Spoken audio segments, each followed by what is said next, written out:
with high level officials. So without further addition, I will just start the day's program. First of all, let me request Mr. Thomas Lubeck, Regional Manager, PPP Transaction, Public-Private Partnership Transaction Advisory Services, South Asia and East Asia and Pacific of IFC. Mr. Lubeck, the mic is yours. Thank you very much, Dr. Mansour, and hello to everybody. Really delighted to be here. We can't hear you. Oh, I've taken off mute. Can you be here now? It's okay. Excellent. Okay, good. So I can't hear you. Everybody else, thumbs up. Yep, I can hear you, Tom. You are muted, Mr. Lubeck. Seems to be some differences of opinion on that, Dr. Mansour. Okay. So maybe just to continue, thank you very much, Dr. Mansour. Good morning, good afternoon, as the case may be, and welcome to IFC's Housing Roundtable series. As Dr. Mansour said, now building on the previous 4 sessions, which focused mainly on the demand side and helping the demand side for housing clear, we're going to shift to the supply side and about how to actually create the real assets that are going to constitute the housing. So I understand well, the position of Dr. Alam when Prime Minister calls. Usually it's salubrious to go, so we do hope that we'll, welcome him and recognize his presence when he does physically come. So I'm also delighted to welcome participation of our distinguished guests, panelists and presenters, and valued guests from the government of Bangladesh, Bangladesh Bank, Rajuk, which incidentally is also already a client of the PPP Transaction Advisory Group, having done a successful project in wastewater, the Bangladesh Securities and Exchange Commission, and then as well our friends from Southern India at the Tamil Nadu Shelter Fund, and Indian housing developers, builders, and financial institutions. As was mentioned, this is the 5th roundtable in the series, and we hope to get into exploring more about the supply side here, highlighting some challenges that confront this within the context of Bangladesh, so that we can collectively, as quite a lot of intellectual firepower in this call, come up with some solutions. Perhaps just one more word of introduction about myself. I am calling in now from Singapore, where I'm based. I am the PPP Transaction Advisory Manager, covering all of South Asia, as well as East Asia Pacific. So we advise governments on how PPPs or concessions might help them meet their infrastructure needs. And one of the areas that we've been developing and have increasing traction upon is actually the affordable housing space.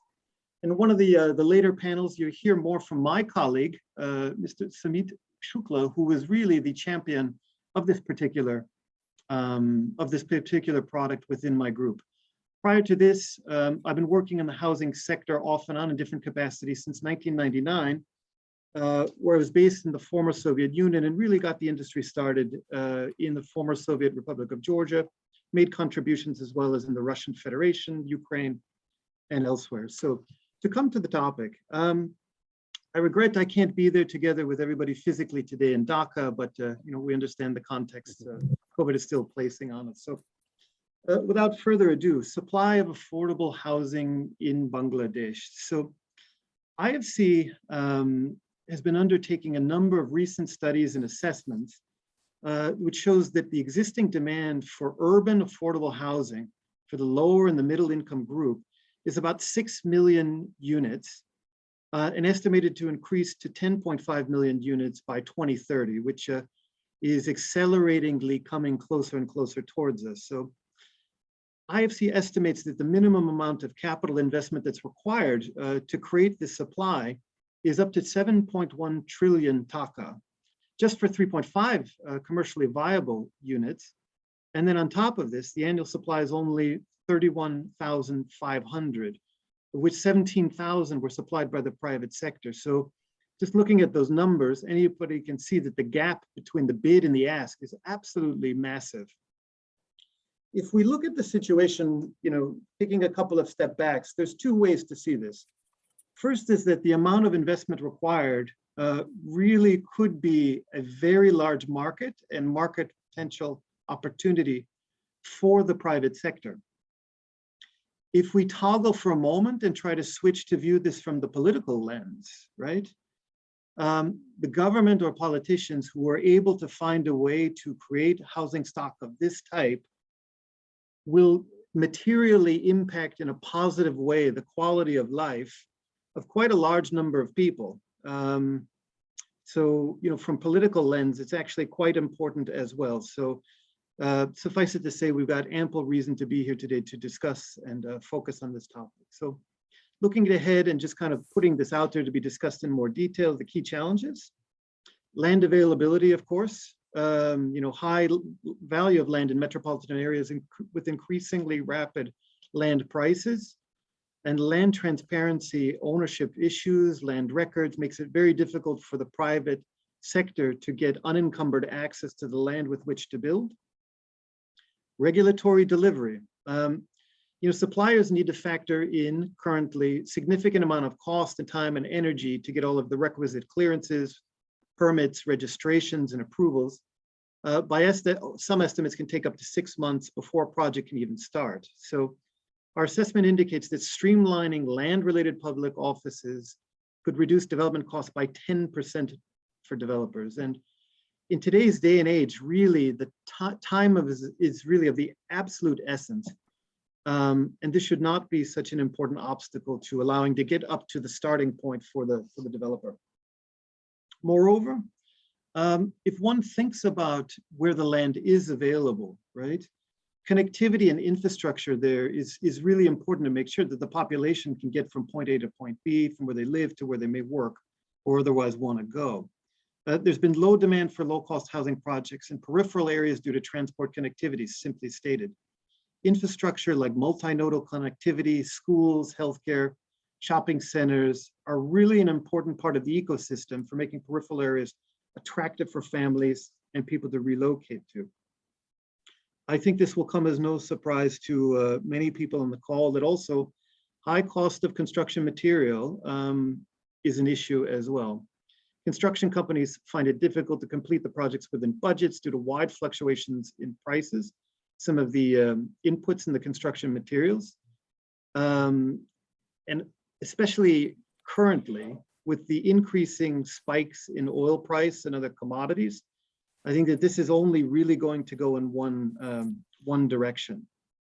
So constraints really pressed on builders in order to get these inputs and be able to commit to a price to actually deliver the properties in a timely fashion. So we'll talk to some scale about what government could and should be doing in order to facilitate the inclusive development of the sector here. So as I alluded to before, viewing from the political lens, providing decent housing and affordable housing for citizens is a perennial challenge for governments around the world, especially in emerging markets like Bangladesh, with hundreds of millions of people struggling to find decent housing they can afford without severe financial stress. However, considering the scale of development and investment required, increased role of the private sector in the affordable housing is extremely critical. So I think you've discussed before a lot about the demand side. I would only add here that, especially with the accelerating inflation and turbulence in financial markets, housing also can really represent an important savings vehicle, right, for the individuals who own it. It's a long-term asset that often can be a multi-generational storage and transfer of wealth. So I don't know how many other options there are in Bangladesh, but this could be actually an important one for wealth accumulation for people, in particular at the lower end of the economic spectrum. Moreover, as I think most of you know better than I mean, the government of Bangladesh in its 8th five-year plan documented its main role to be an enabler rather than a provider of housing. Given the multiple challenges confronting affordable housing sector in Bangladesh, the development of the sector would greatly depend on interplay among government, financial institutions, builders, consumers, and fund providers. And we hope also, as IFC, to be at the table in order to be an honest broker and facilitate some solutions. we think the government could create a more functioning and more smoothly operating housing system by developing, streamlining policies and incentives to promote private sector participation. We'll talk a lot more detail on that one in a bit. Sequencing interventions critical to ensure effective use of resources and expertise. Earmarking and prioritizing sites for development, in particular where the land is available and where it's unencumbered and has clear access to it. So finally, bring to the market well-structured projects which would be based on adequate due diligence and would address the concerns of the critical stakeholders. All of these things we think would demonstrate the government's commitment to the program. As we'll talk about a bit later, I mean, public-private partnerships could be one vehicle which would enable the government to do exactly what they've stated. So to be the enabler of the housing finance, but actually having an extremely large role for the private sector. So based on our experience, which my colleague Sumit will talk about it a bit later, a PPP in essence is about dividing the risks between the private sector as well as the government sector, and putting to those parties who are best positioned to manage and control the risks, assigning those risks to them. One thing, we can say, if you pick a point on the globe, the picture is absolutely the same, which is that the private sector is extremely good at project management, extremely good at managing project risks in construction, managing cost overruns and making sure that projects, generally speaking, are delivered on time and at an acceptable cost. With a PPP structure, the government can put in several types of incentives, both positive and negative, in order to get the private sector to deliver on time. In addition, private sector is very, very innovative and can bring new technologies for the construction of vanilla affordable housing, but also incorporating elements that make the housing green as well as climate resilient as well. And I think we'll get into some of the specifics in Bangladesh a bit later. So today we'll get into some examples, international examples from the World Bank Group's experience, and experiences in PPP projects in particular in housing, which have been instrumental in responding to similar supply side challenges for affordable housing in the region. Experiences which we hope can be taken, studied, and then adapted for the specific context and circumstances within Bangladesh. So we look forward as IFC to doing everything that we can to support the government of Bangladesh's longer term agenda to increase the supply of affordable housing, to improve the living conditions and quality of life for the citizens of this country. So thank you very much once again, Dr. Mansour, for your introductory comments and for your partnership in this very important endeavor. I look forward to the discussion. Thank you. Thank you, Mr. Lubeck. And you have given a very rounded introduction to today's event. And that's why I was deliberately very short, because I knew that you'd be speaking and giving this kind of rounded introduction to the issues that will be discussed from now on. Let me now request Mr. Yang Zhang, Senior Urban Economist, Urban Development, South Asia region of the World Bank. Mr. Zhang, please. Yeah, this is Yan Zhang. Oh, sorry, you are. I'm sorry. My apologies. No problem. So just a bit of introduction. Thanks so much for the opening remarks. And my name is Yan Zhang. I'm a senior urban specialist working in the South Asia region of the World Bank. And prior to that, I worked also in different parts of the world, including Europe and Central Asia, Asia, and Africa. And the experiences that we will be presenting is actually accumulation of all these experiences from around the world, as well as throughout the history of World Bank housing sector engagement. I understand that you have already covered the demand side extensively. So the focus of my presentation today is on the supply side, just to build on what Thomas framed. Essentially, the government's role in the supply side is also an enabler role instead of a provider role, because the challenges of affordable housing is so immense that, public sector alone cannot, tackle it. The key is really, the government need to be strategic and selective and to enable the supply side to work. Let me share my screen. If I'm successful, I can turn the slides from my side. If not, I would need some help from the organizers. Just wondering. Yes, it's working. Did you see Yeah, that? we can see it. Okay, so let me actually also turn it to a slideshow mode. Did you see the slideshow? Yes, we can. Okay, all right. This is again the now widely accepted concept of housing value chain. I don't need to actually go into the details, but essentially it gave us a good analytical lens to break down into the different steps of bringing the housing as a product, primarily provided by the private sector, then to the hands of consumers.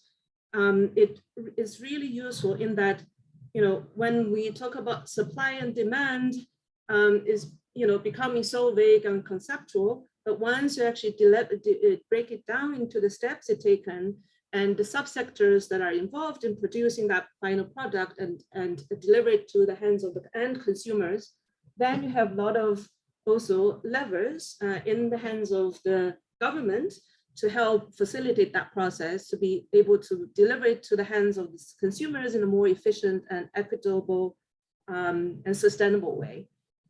Let's just move to another angle to see then what the government can do to enable the housing market to work, especially to, in the role of enabling and deepening. Now, the pyramid is also a common diagram you will see, but the highlight of this is really that the end user has different income payment capacities. And normally you see, pick a globe and you point to developing emerging economies.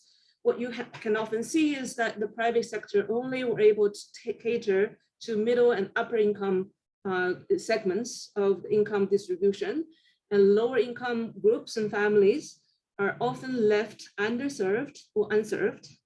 Again, using that housing value chain framework, you can break down to, on the left-hand side, the supply side, what are the levers the government then can reduce the formal housing cost so that you actually bring a lot of people in the lower income group having better access to former housing products instead of staying in substandard, slum areas with limited access to services. The levers that we have on the left-hand side, I will go then, in the following slides to actually illustrate those. And I will also bring some examples, successful examples on the supply side as we move along. Again, the examples and the learnings that we have, we will be presenting also, guide the current practices of the World Bank Group, which involves me from the IBRD and IDA side, and then IFC, my colleagues, who will be presenting later on the case studies. We actually work across the value chain. We sort of walk the talk, and we actually practice what we preach.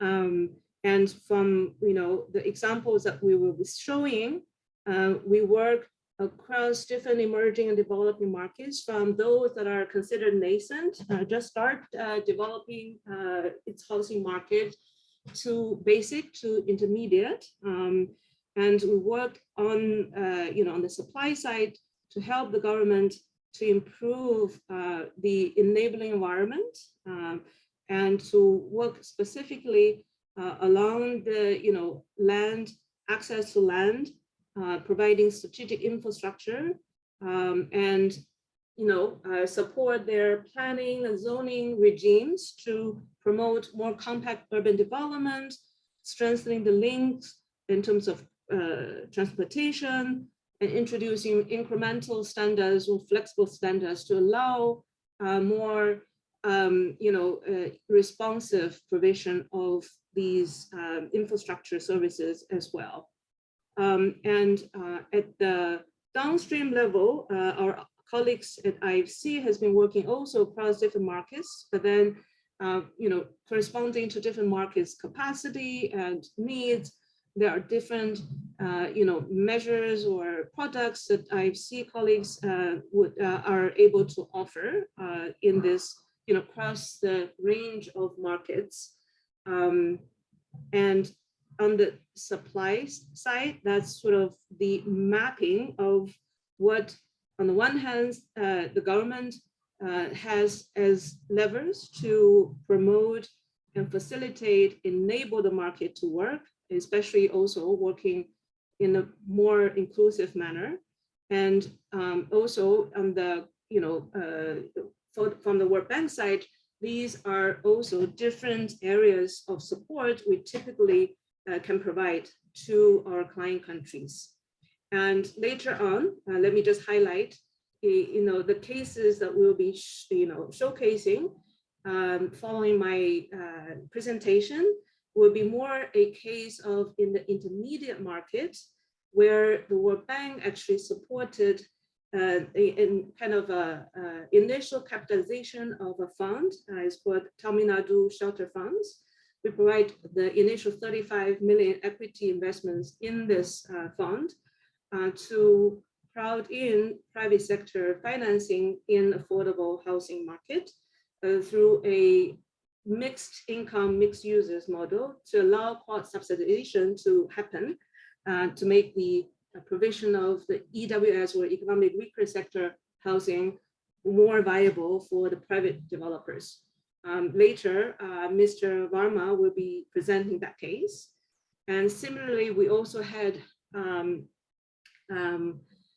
projects in another sort of South Asia country that we invested in modernizing the land administration system to enable the proper efficient digitization of land ownership, registration of property rights, and the liens and transaction of them, and then also to facilitate the banking industries to be able to make mortgages against those collaterals that have secured title. So those are one of the three kind of, these are kind of the mapping of different levers and also different areas of support the World Bank have been providing to our client countries. On the finance side, on the demand side, I'm sure that our colleagues have covered these in the previous roundtables. Just bringing this back to your mind map. It takes two to tango in the housing market, the supply side and demand side. And some of the supply side success stories are presented here. I won't be able to get to the details of the Morocco and Indonesia case, but I will be focusing more on the India case, for which I'm actually managing, so that I can speak more concretely to those examples. But quickly going through the Morocco, that's the MENA region. That the bank has years of involvement and engagement in the housing sector. And again, is a combination of both supply side interventions and demand side interventions.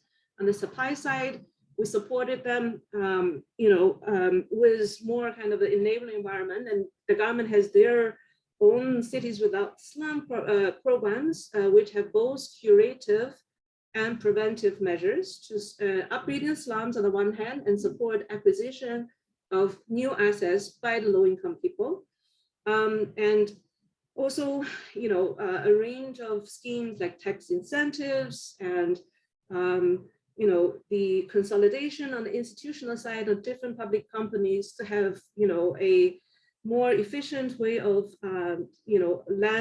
developing land and how affordable and, lower income housing that is targeted and allowing a lot of the private investments to come in the broader market. And supply side is more kind of a guarantee mechanism for the people with irregular income, informal sector, and then to reduce the risks on mortgage lending. And combination of these again support the overall, healthy development, more efficient and inclusive development of housing markets there. In Indonesia, similarly, we have both supply side support through a national slum upgrading program that provides much needed basic infrastructure to those slum communities and capacity building for local institutions, including communities themselves across, more than 150 cities. And then on the demand side, again, supporting them with credit-linked subsidies, primarily, smart subsidies using down payment assistance to reduce the risk, of default for the banking industries come in, and also providing grants for home improvements for really targeted, in a targeted way for the poor. Now is probably this, the more concrete cases that we were able to actually put a lot of things again back into the value chain frame. And as you can see, there are a whole range of support that are being provided to our client in the sense of the red fund. There are two projects, two set of projects. The first and second Nadu Housing Sector Strengthening Program is a budget support, whereby we basically reward the government get the budget in exchange for a lot of critical regulatory and policy reforms that are needed in the sector to enable the housing market to work for the private sector in particular. And it's a complementary investments also to these two policy loans. There's an investment loan, by which actually we supported both on the technical assistance to strengthen the institutions that are providing or shaping that enabling environment, but also providing the seed money for the shelter funds in that particular case. As you can see, there are also, a range of our IFC colleagues' products and support that have been provided to different elements of the supply value chain. And our colleagues will be talking about the PPP transactions in particular. And let me just give you a bit of a, deeper understanding of the first and second policy loan, where we supported, through three pillars to basically help the government of Tamil Nadu to meet their objective in increasing the access to affordable housing. And we, essentially help them with three pillars. One is about strengthening policies and institutions, under which the government were able to come up with their first ever state level affordable housing and habitat policy, which moves the government's role from the provider to enabler. And then it also lays out a roadmap. It's a long-term agenda, cannot be done overnight. So there's medium to middle, longer term actions that it needed to be taken. And then we also supported them through this process. Under pillar 2 is about enabling supply. And what I wanted to highlight is maybe prior action number 3, where the government actually, under the overall kind of guidance of the RERA, the Real Estate Regulatory Authority, support, mechanisms, Tamil Nadu set up their own state level RERA and associated also tribunal. Related to that, the overall enabling angle, I want to also highlight the prior action number 5, where the government were able to amend their combined building and development building rules to then increase the floor area ratio, and it's called FSI there, to allow higher density, and also to allow, it's through prior action 6, allow relatively larger scale housing development to either designate 10% of their FSIs to EWS LIG housing, or in absence of that, in lieu of that, you actually contribute equivalent amount of financial charges to this shelter funds. Actually, this shelter funds is also providing the much needed seed money, additional kind of funding support to the shelter funds later. Mr. Varma will be talking about. There are associated premium FSI mechanisms where the fees then can be waived for EWS housing. So these are the critical yet incremental reforms that are introduced through this type of engagement to facilitate a much efficient supply of housing. And I forgot to mention, as part of this engagement, there's also efforts in reducing the processing time, the red tapes in building and planning permit, that's providing a cost-cutting support to housing supply in the market. And lastly, as you can see, the crowding in private sector participation in the affordable housing space has featured quite strongly in this engagement, whereby the government actually prove the TNSF, the shelter funds, private placement momentum is part of the prior actions that are needed. Quickly, even though this is only like over 2 years of engagement, there are a lot of due diligence, technical support leading to this engagement. But even with the short 2 to 3 years period of time, reforms introduced, the avenues opened up, have produced a lot of very promising results.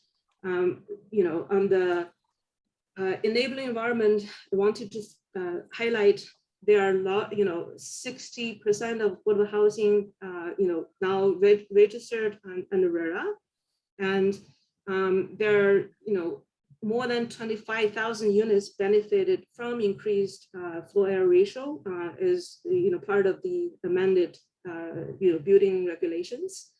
On the crowding in private sector, the Tamil Nadu Shelter Fund now have attracted 2 investors with first investments already approved, producing close to 3,000 units using a mixed income, mixed use kind of concept, and mobilized $92 million from the initial 22. Now we are working with the Tamil Nadu government in further deepening the sectoral reforms, again following the gist of enabling environment, strengthening institutions, and then promoting sustainability resilience with private sector engagement. What I wanted to highlight is that in addition to the private sector part, this deepening of the reforms also have specific interventions to help the government themselves to enhance the efficiency of their public expenditure in their housing programs by introducing a diverse set of housing solutions for their EWS housing segments, which actually covers up to the 70th percentile of the income distribution. It implies a big variety of payment capacity. At the top end of the EWSs, actually, some of them would be able to access private credit, and we're facilitating the government in their programs to also, have that leverage of private credit, so that the beneficiaries, if they so choose, can also have bigger, better units, of course, within the bands of the government program. So these are just, some examples. The sort of the graphic might be too small for you to get into, and I really look forward to later discussion if you want to get into some of the concrete measures and concrete reforms, institutions, and changes. Lastly, we also have a lot of knowledge products in facilitating housing supply, and there's a global report on the affordable housing PPPs, We also have done, a much deeper dive into the PPP landscape in the affordable housing space in India. I wanted to leave all our audience with one more time this housing value chain. If you see these 5 steps, majority of which actually are covering the supply side, and there are a range of policy, regulatory, or other instruments, finance instruments, institutional mechanisms that can actually help the supply side to work better for the private sector, for them to deliver more affordable housing for a majority. Let me just give the floor back to the chair, and thank you so much for the opportunity, and I'm looking forward to a productive discussion later. Thank you. Thank you, Ms. Yang Gang, for very comprehensive analysis and presentations of country-specific cases where World Bank has done very successful supply side outcomes that's achieved in those 3 countries. And it also demonstrates that what the bank or the World Bank group can do in the case of Bangladesh along similar lines. So that's the message that we carry forward. We'll come back to you again during the Q&A session and later. In the meantime, let me request Mr. Vivek Sharma, Principal Fund Manager, Tamil Nadu Shelter Fund.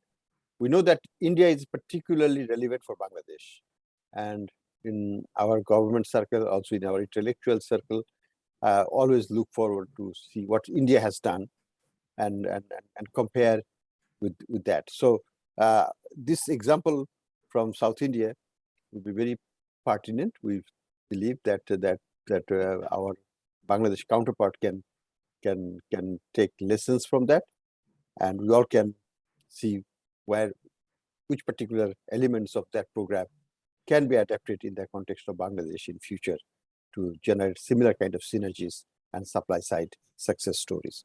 So, Mr. Vivek Sharma, please continue. Thank you so much, Mr. Hassan Mansoor, and thanks, Jan. I think you have also covered some of the points of Shelter Fund. So first of all, I thank IFC team for inviting me to share something about Tamil Nadu Shelter Fund. And before I go further, let me upload my presentation. Please allow me a moment.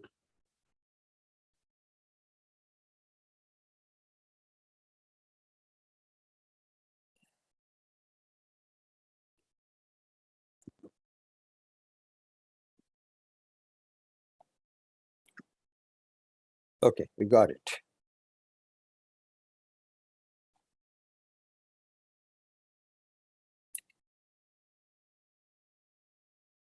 Mr. Sharma, you have to unmute. Yes. Okay.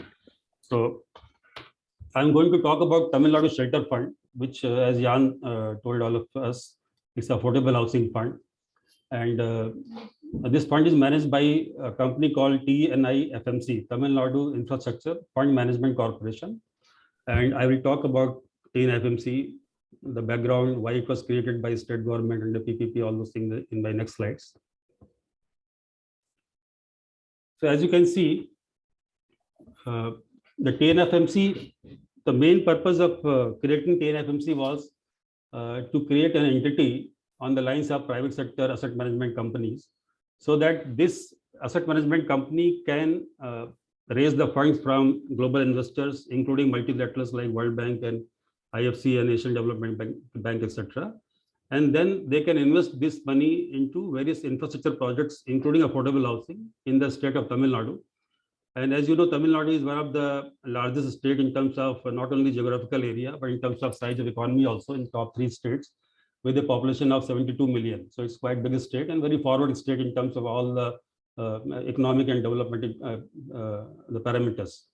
So as you know that any state government or any national government has limited sources of revenues, which they generate from the taxes which they levy on the businesses and the citizens. And most of the money is spent on paying the salaries of government staff and then spending on the healthcare and education and maintaining law and order and those kind of things. So very little money is left for infrastructure development. So understanding this constraint, the Tamil Nadu has always been very forward-looking in setting up very innovative financial institutions in the past also. And then they set up this AMC, TNFMC, with this purpose. And it's a classic example of a public-private partnership, how what potential it can unleash to develop the state. And currently, the majority is taken by government of Tamil Nadu at the AMC with 49% stake, and rest of our public sector and private sector financial institutions, as you can see. But going forward, government wants to bring down its stake, because government doesn't want to be seen as close to this entity. They want to keep an arm's length. So going forward, they would bring down their stake further, maybe to 26% in a year or so. So already we are in talks with the investor for the AMC level. Now coming to the AMC, what funds currently it has? It has 3 funds. The first fund is Tamil Nadu Infrastructure Fund, where the target corpus size is $1 billion, and they already raised 64 million from JICA as well as from Life Insurance Corporation. And this fund can invest into any infra projects, whether roads, airports, food parks, IT parks, power, renewable energy, etc. And the second fund, which I'm going to talk about in detail, is Tamil Nadu Shelter Fund, which is a social venture fund, where the target corpus is $500 million. And as Jan also shared, we have raised about $92 million from World Bank, Asian Development Bank, as well as Government of Tamil Nadu. And the third fund is a Venture Capital Fund, which is TNESSF, Tamil Nadu Emerging Sector Seed Fund. So this fund has been created. In fact, we got approval from SEBI, which is the Regulatory Authority of India, 2 days back only. So this fund is going to invest into startups, those kind of ventures. And this can invest into any sector, whether it's IT, whether it's blockchain, or pharma, or biotech. So it is sector agnostic. And so this is a new fund, and there's a lot of demand for such kind of fund. So these are the 3 funds currently. Now coming to the sponsorship structure of Tamil Nadu Shelter Fund, how it has been set up. So as you can see at the top, there is TNS, Tamil Nadu Housing Board, which is an entity of Government of Tamil Nadu, which is the sponsor of this fund. And then SBI Capital has been appointed as trustee, and TNFMC, which is the asset management company, is the investment manager for this fund. And then there are investors, as you can see. So this is a very simple structure under PPP partnership. Before I move to Tamil Nadu Shelter Fund specifically, I would like to share some of the challenges in affordable housing demand, which I am sure most of you are aware of, and they are all common across all the developing countries. So not much new, but still it was important to highlight these things. And you see, Tamil Nadu has been at the forefront of providing welfare housing to its citizens, especially the economically weaker section.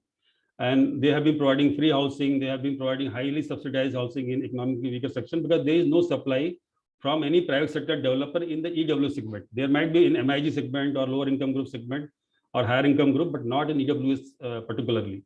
So since 1947, through two units or 2 entities within Government of Tamil Nadu, one is Tamil Nadu Housing Board, and the second one is Tamil Nadu Urban Habitat Development Board. So with these 2 entities in last 70 years, they have been able to provide about 8.5 lakhs houses in the EWS segment. And whereas as per the 2012 data itself, there is shortage of 12.5 lakhs houses. So you can imagine that with the best intentions and efforts of the government, it has limitations. In 70 years, they will produce 8.5 lakh houses, and still the shortage is 12.5 lakhs. It will take many more decades. So that's why government has understood its constraints, and then they worked on the new Tamil Nadu Affordable Urban Housing and Habitat Policy, which Jan talked about, to address these challenges. So government wants to now play the role of an enabler to the affordable housing sector, rather than being the provider of free housing or subsidized housing. So there will still be a small segment which will require subsidized housing, but majority of it can afford through, say, you can say, a low-cost housing or affordable housing if, with proper financing means given to them. So considering those things in mind, government has understood that the private sector participation is very critical to meet this demand, because government can fulfill maybe 30 to 40% of demand in EWS, but the larger role has to be played by the private sector, and for which a lot of policy changes are required in terms of ease of regulations, in terms of providing easy finance or incentivizing the developers who are going to provide in housing in affordable housing segment, particularly EWS and all those things. So with these things in background, Tamil Nadu government thought to set up the Tamil Nadu Shelter Fund under TNFMC. So that was the genesis I wanted to share. So where Tamil Nadu Shelter Fund under PPP model can augment the supply of affordable housing of good quality, which is sustainable also, using private capital and very innovative models. Why I am saying innovative, I will discuss in subsequent slides.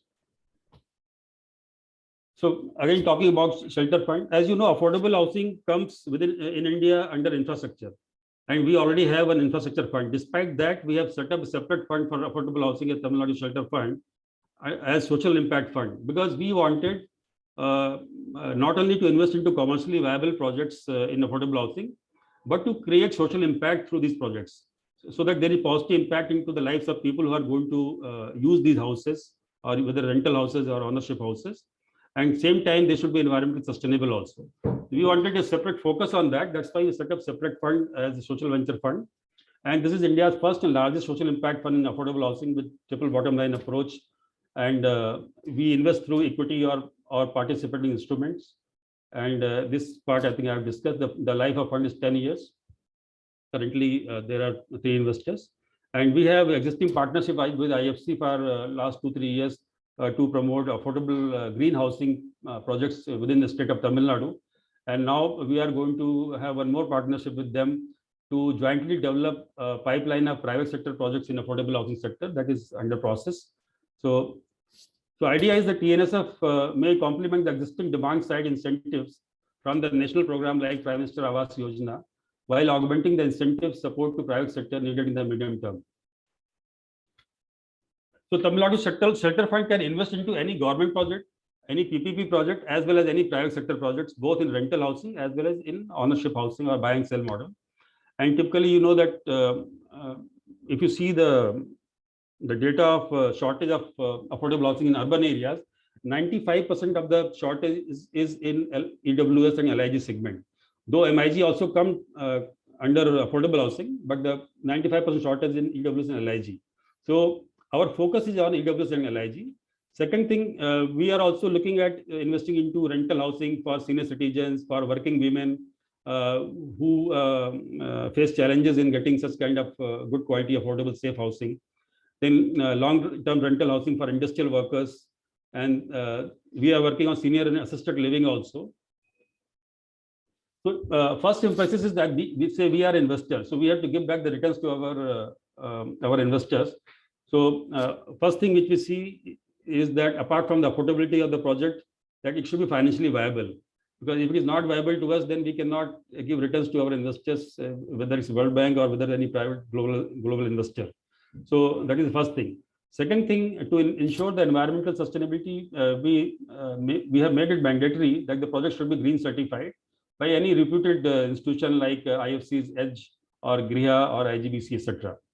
Third thing is that you know that land cost being very high in cities, so affordable housing project cannot be developed at the center of the city.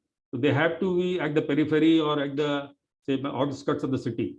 But having said that, then also we ensure that proper public transport, some clinic or hospital, schools, and other social commercial infrastructure should be available, so that the quality of life for the people who are living there is good, and they can easily commute between their houses and their place of employment.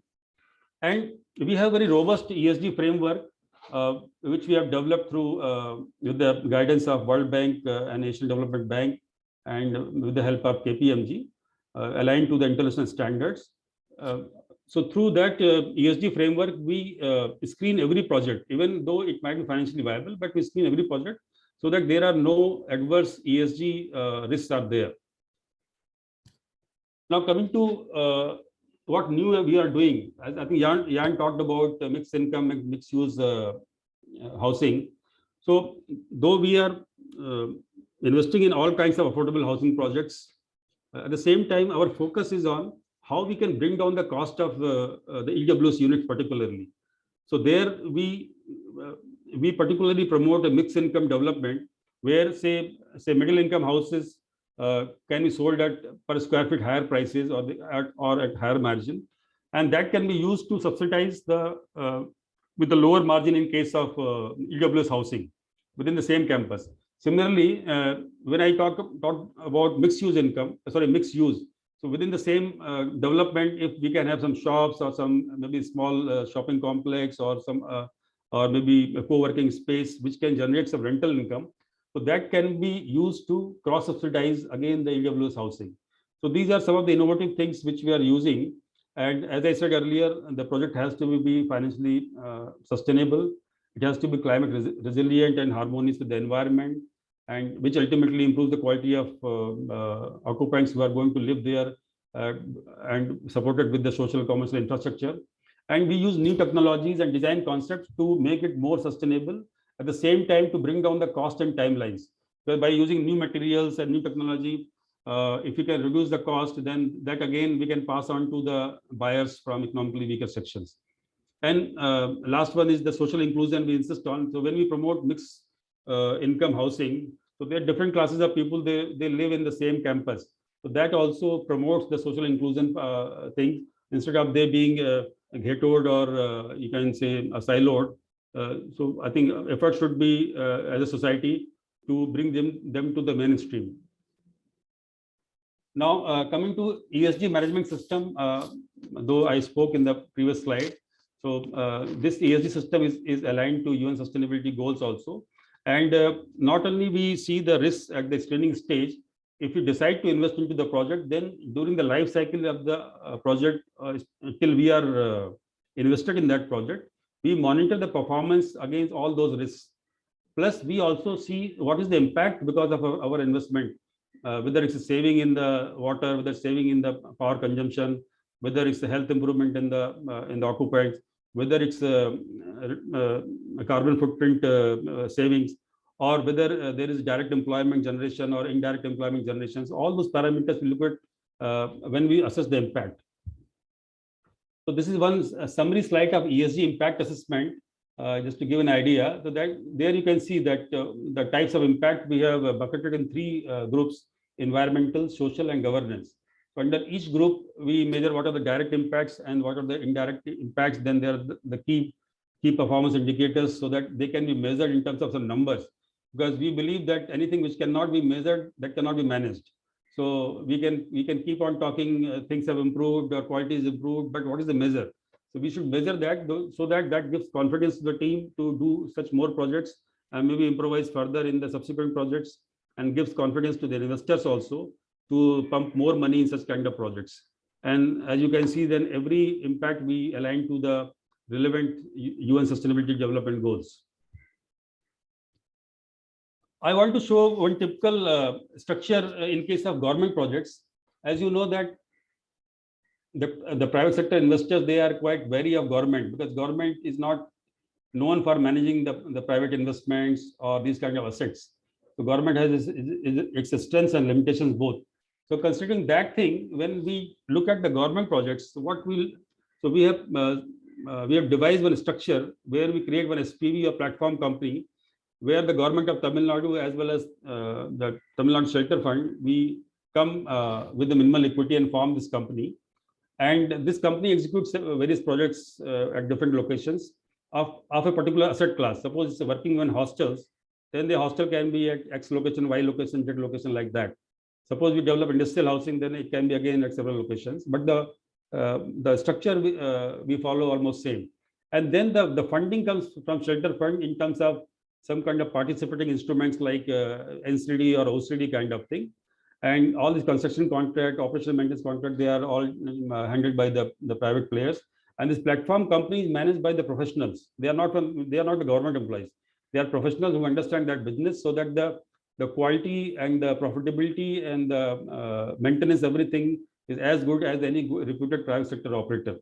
And to ensure that these things happen the way we have envisaged, we ensure that there are two nominating directors on the board of such platform company from the fund, and the two from government, and two independent directors. So that And plus there are reserve matters which cannot be passed or which cannot be cleared without getting our consent. So we are actively involved in those things.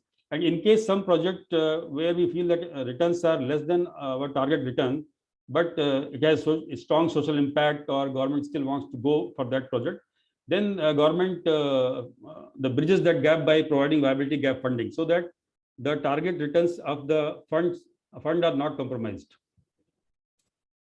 Now, coming to what does the TNSF offers to the private sector developers. So one is that unlike banks, we offer equity investments or quasi-equity investments where we share the risk with the private developers. And at the same time, it generates decent returns to us and the developer. Then second thing is the reputation, trust and support to fast track the project. So Tamil Nadu Shelter Fund has certain reputation in the market, in Tamil Nadu market, based on its last 2 years interaction with various stakeholders, with the quality of team, the quality of projects we are doing, the way we work and the transparency we bring on board. So, and being promoted by the government of Tamil Nadu, you know that approvals, regulatory approvals are very critical for any real estate projects. So if we invest into any project, then if the developer faces any genuine hindrances, then we try to help them in getting those approvals. Third thing is we are developing very new kinds of models of housing, which I'll talk about in some typical examples. So those also help for others to emulate those things, whether in the same Tamil Nadu market or maybe other countries and other states of India, which that ultimately enlarges the affordable housing market, and which is good to, you can say, address the deficit in affordable housing. It can be rental, it can be ownership, both. And as you know, the real estate sector in India, and I'm sure in many other countries, it is not known for high level of corporate governance. And that's why RERA, Real Estate Regulatory Act, was introduced in 2017 or so, and Tamil Nadu has also implemented that thing. So slowly things are improving, but not at the pace which is desired. So like financial services or maybe pharmaceutical industry, they are well regulated. Mr. Sharma, if you can conclude in 2 minutes, please. Yeah, sure. Thank you. So this is something which we, when we work with these companies, when we invest, we improve the quality of the governance. So this is the typical process, how we invest in, how we come at what stage when the land is obtained by the developer, and then we evaluate the project, and there are 3 levels of evaluation: level 0, level 1, level 2, based on the diligence, etc. Then we approve. We have a very independent investment committee, which is not influenced by the board. They are all retired people from a very eminent background, like former Union Finance Secretary, etc. So they take the decision on investment, whether to invest or not to invest. Internal team doesn't have any role in that. So I think since a shorter time is there, so I will share this PPT with the participants. They can go through this, where one project where we have already invested, and 2 projects which are in pipeline. One for working women hostel, second is for industrial workers. How it is unique. Then finally, what does TNSF achieve through our interventions or our investments? First one is that we help in augmenting the supply of good quality, sustainable, affordable housing. Second is we reduce the financial burden on the local government in affordable housing area. Third is we use innovative models which increases the overall affordable housing market and thus reduce the shortage. Third thing, that all our projects are ESG oriented with focus on impact. So it is not only returns, but the very holistic kind of impact we achieve.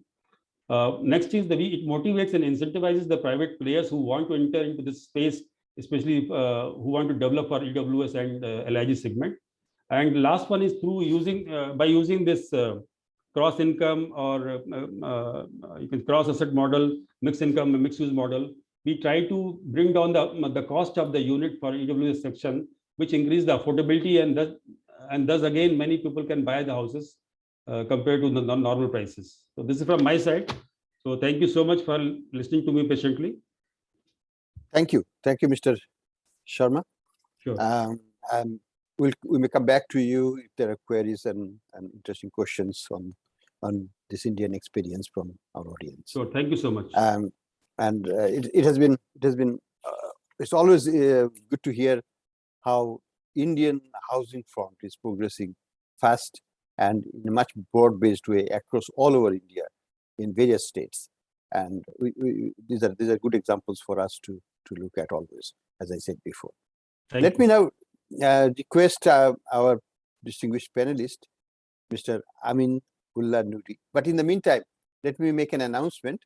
Our chief guest, Honorable Minister of State, Minister of Planning, Dr. Professor Samsul Alam has already joined us. Welcome to Professor Alam. You are always very kind, and we know that you couldn't make it in the early part, but as soon as you could make it, you were here, and you are always welcome. Thank you so much. Thank you with us, and we are thankful to you. So let's. May I now request Mr. Nuri, is the chairman, secretary, Rajdhani Unnayan Corporation, Raju, what he called, and you all know that Raju plays a very important role in providing housing in Bangladesh, urban areas particularly, and it is very active. It has been there since almost 1950s onward, and continues its valuable role in that area. As we all know, that supply of land is an issue. Urban planning is an important issue. Land pricing, particularly in urban areas, at affordable prices, remains a perennial problem. Approval of plans and programs by Rajuk is also an issue. It takes time, and it also takes a lot of transaction costs. So may I request Mr. Aminullah Nuri, Chairman Rajuk, to make his observations along with these points that I flagged, particularly the land issue and what Rajuk is thinking in terms of affordable housing for all these migrants who are coming to the city areas, and how we can face up with that challenge. Mr. Nuri. Sir, apologies. Mr. Nuri, chairman of Rajuk, had joined earlier, but he left for a meeting. He'll be replaced by one of his representatives who will soon join. I'll let you know. Okay, you should have told me that, because I saw him here before. Okay, in the meantime, may I now request then Mr. Sumit Sukla, Investment Officer, PPP Transaction Advisory Services of IFC. Right. Thank you, sir, and good afternoon to everyone. So in the series of the discussions that we had so far, the roundtable sessions, the discussions have been on the limitations and potential solutions for addressing the issues on the demand side of affordable housing. And today, all the eminent speakers before me, they spoke about the need to address the supply side constraints as well, and thereby increase the housing stock being developed, which is, I think, equally important. Let me just share my presentation.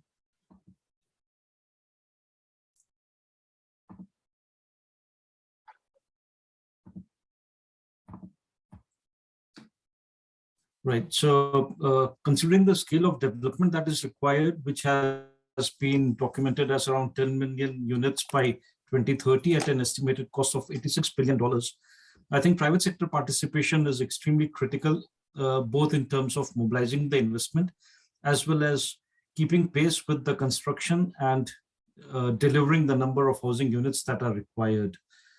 Now, private sector not only would bring in the finances, but I think the technical know-how that the private sector possesses is also going to be extremely critical to ensure timely delivery of the housing facilities.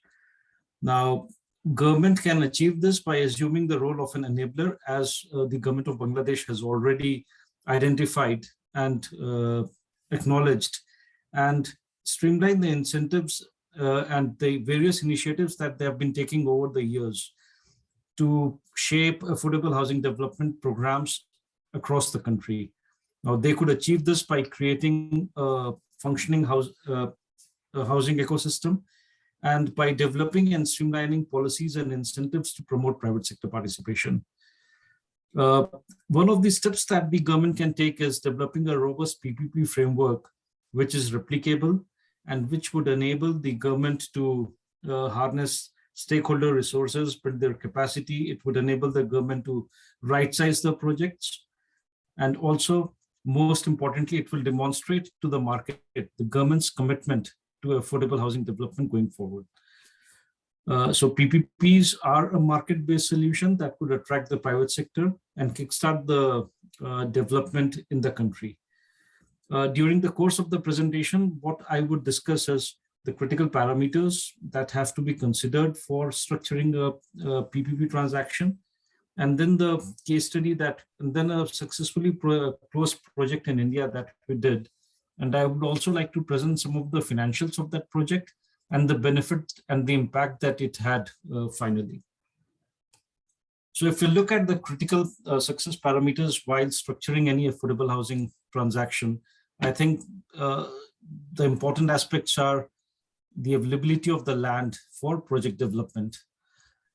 Land typically in the urban areas is priced quite high, which makes it impossible for the private sector to try and address the requirements of the lower income groups using these land parcels. They always find developing houses for the higher income groups more attractive as they have higher returns. Now, the land parcels which are being identified should also have good trunk infrastructure connectivity, because poor transportation systems, public transportation systems, bad access roads, non-availability of water or sewerage connections are all going to be detrimental to the proposed development. Then permits and clearances being accorded in a timely manner is also very critical. We have seen across several emerging markets that it typically takes 6 to 24 months for all the permits to be obtained for construction. And this is a significant time frame, which also results in escalation in the cost being incurred by the private sector, which in turn translates into higher sale prices, making the houses more unaffordable for the lower income groups. Access to construction material is extremely critical, and access to construction finance for the developers. The projects have primarily been financed by way of contribution from the beneficiaries, but this is possible only when a developer is going to construct for the higher income groups. While they're constructing for lower income groups, there is a need for the private sector to be able to raise finances from the market, from the banks and financial institutions. And I think this is one important area to address. So if we look at all these factors, they're all supply side enablers for affordable housing development. I think in the previous sessions, discussions have been held on the need for promoting more housing loan products. And one other important aspect that I would like to highlight is that while most of the countries have established what they mean by the eligibility criteria for the lower income groups to be able to access an affordable housing unit, what they lack is a clear, transparent process for identifying these beneficiaries and for allotting the housing units to them. So I think this is one other important parameter that needs to be considered and needs to be developed right up front by the government when taking these initiatives. Now, so this is the transaction structure of the project that we did in India. Now here the government authority, which is essentially the municipal body, allocated the land to the private sector developer. Now the private sector developer was required to construct affordable housing on 65% of this land parcel. 20 acres of land was given by the government to the private sector at no cost. And the private sector was required to construct affordable housing on 65% of this land parcel. And by affordable housing, what we mean is not just the units, but also the internal and social infrastructure, like healthcare facility, a creche, some commercial establishments, which are to be maintained by the government. So the healthcare facility need not be run by the private sector, but then they need to construct the building and hand it back to the government. And then the balance 35% of the land parcel was available to the private sector for development based on their own business plan assessment of the area. So this business plan is driven by the land use rights. And in this particular case, the allowed land use on this land parcel was residential buildings only. Commercial development was not allowed. So the private sector is looking at developing housing for the higher income groups. Now, at the end of the construction of the period of 3 years, the private sector is required to hand back the affordable housing units at no cost to the government. And then the government assumes the responsibility of allocating these housing units to the beneficiaries. And there is a transparent online system which has been put in place by the government for identifying these beneficiaries. In addition to construction of these housing units and handing back to the government, the private sector was also mandated to actually provide assistance to the low-income beneficiaries in accessing housing finance in terms of organizing loan fairs twice during the construction period, and then helping some of these beneficiaries to fill the forms, reach out to the bank officials who participate in the loan fairs, and facilitate communication between the two. Now, the bid parameter for identification of the private sector here was the lowest grant that they would need for the government to do this project, or a premium that they are willing to pay. Because as I mentioned here, the government, the private sector is incurring the entire cost of development of the affordable housing unit and is required to pay it back to the government and is required to hand it back to the government at the end of the construction period. Now, the private sector has access to the balance 35% of the land parcel to recoup its investment. So depending upon the private sector's calculations, whether the revenue being generated from the 35% land parcel is higher or lower than the cost that it incurs towards affordable housing development, would translate into the bid parameter. Now, one of the issues that has been observed with a lot of these affordable housing construction over the years has been that they start deteriorating over a period of time if the quality of construction is not ensured. So in line with the Real Estate Regulation Act in India, which was passed in 2016, post which we did this project also requires the private sector to be responsible to address any structural deficiencies in the affordable housing units for a period of 5 years post the handback. So this would ensure that the cost of quality is also maintained by the private sector. So if you look at the financials of the project, the total estimated project cost is $75 million, of which $22 million is the cost of the EWS, or the economically weaker section housing. The housing for the higher income groups is estimated at $53 million. Now, so the private sector, essentially, if I look purely from the affordable housing point of view, is going to invest $22 million in the project and then hand back these housing units back to the government at the end of the construction period. Now, the private sector quoted a grant requirement of $6.7 million from the government to be paid in 4 installments during the construction period.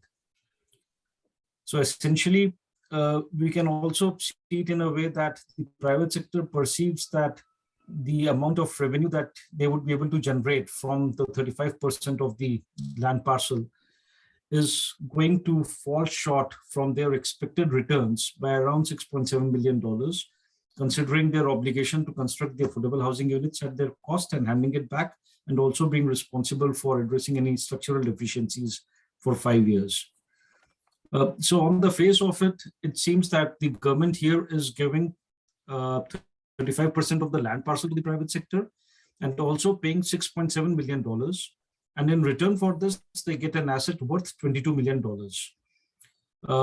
And therefore, the government is in a position where there is a net cash outflow from the government. But then what happens is that once all these affordable housing units are handed to the government has the right to sell these housing units to the beneficiaries. Now, the government decided to sell these units at $2,300 per housing unit, which is approximately 25% of the construction cost. So this not only increases the affordability of the housing units for a lot of beneficiaries, because they are getting a house worth $10,000 at $2,500, but it also translates into around $5.5 million of revenue for the government.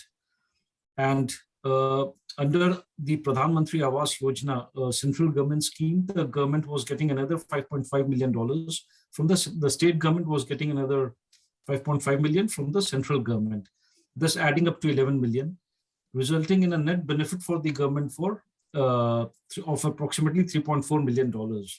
Now, even if we are to look at a scenario where there were no central government subsidies, If the housing units would have been sold at $2,000 instead of $2,300 at around $3,200, still being 33% of the construction cost, the government would have been able to recover the entire grant that it's paying to the private sector. So this makes the project actually sustainable. And if a bouquet of projects are being implemented by the city across different locations, it is most likely going to be a net cash benefit position for the government. Purely in terms of the grant and the premium that they would be able to get. Based on this structure, the government on its own had rolled out 2 more projects. They had used our bid documents, standardized them. Okay. And one of these projects resulted in the private sector paying a premium to the government as well, because they could undertake commercial development on the 35% of the land parcel that was available to them. So if I look at the benefits of the project, the outcome that we achieved is that these housing units were available to the lower income group at 1/4 the construction cost, which is quite substantial. And it means that people belonging to very low income categories can also have access to decent housing. Given that the project is being implemented under a construction contract, under a concession contract, and the 35% of the land parcel would be transferred to the private sector only upon completion of the affordable housing units. It was ensured that these housing units are going to be delivered in a time-bound manner. The cash flows have been ring-fenced so that there is no cycling of funds possible, which is essentially putting money in different projects. And then this also enabled access to housing finance. So based on this project structure, actually, we are also assisting other state governments in India and other countries like Timor-Leste in Asia Pacific region. And currently, we are also exploring projects in Africa region, more or less on a cross-subsidization model with certain changes being made to address the nitty-gritties of each and every country and territory where we are working. Thank you. Thank you, Mr. Shukla. It's a very vivid example to demonstrate what can be done and how it can be made sustainable. And would really appreciate if this kind of quantitative exercise could be done for a few locations in Bangladesh, like Dhaka, Chittagong, or some of the smaller cities. And we can see, we can encourage the government to really go for funding, either the central government or by the local governments, to initiate some real life construction work and enhance supply of affordable housing for a reasonable price. I mean, right now the prices are not in that $2,000, $3,000, or $10,000 range in Bangladesh. It's much above that, and that's the problem. Right. And how you can break out of that cycle, that will be important. Thank you very much for your sharing your experience and the Indian case once again, which is very, very pertinent. May I now request Mr. Mashid Rahman, Managing Director, Ranks Properties Limited. We know that Ranks Properties is a reputed construction firm. They have been involved with construction activities in Bangladesh. What we would like to hear from Mr. Rahman is more what the government or the multilaterals can do together in support of enhanced housing supply in cities, particularly small or large or medium, what doesn't matter, to make the supplies to increase, to be really tangible. Right now, the supply is the main issue, and since you are part of the supply process, what you really want to have to focus your attention to the huge unmet demand, which would require trillions of takas of investment in future. And it has to be done by the construction firms primarily and the banks. So we'd like to hear from you. What are the constraints that you would like to be alleviated to make significant move in that direction from your angle or your segment of the construction firms in general? Thank you, Dr. Hasan Manzoor. And good afternoon, Honorable Minister, Dr. Shamsul Alam, honor and to all panelists and attendees for the meeting. Thank you for giving us the opportunity to speak. This is very important for us. The reason being, just to let you know, we at Ranks and Rankon, we understand the demand and the challenges of mid-income housing, for which we have actually created a separate business unit called Rankon Real Estate Limited, targeting the middle-income group. That is our seriousness towards this. And I'm going to actually speak on the possibility. I'm very hopeful because I see from a business perspective, I see certain possibilities. Of course, there would be challenges that we can jointly work, and I will address in due time. First of all, I would like to highlight that in Bangladesh at this moment, there are some beautiful test cases, ecosystem indirectly ready. How do I define that? At this moment, we have 88 economic EPZs and economic zone under making. That gives us an opportunity that these are the regions or location where mid-income house actually can be built, and we can actually do a pilot just to see how it works, for which we actually need a defined clarity on rather a consistent and defined regulatory and policy regime. We have seen in Bangladesh how the government's supportive regulatory and policy regime have made both digital inclusion and financial inclusion possible. Right now, we are on the fifth year plan. If I would humbly request that to define a housing inclusion plan in our next fifth year plan, which will define parameters and also address the challenges. And for that, we need to work towards with the PPP authority. I've tried to advocate this policy that not only public-private partnership should be done in business, but in this particular case, we should address public-private partnership in policy preparation, not 3P, but 5Ps.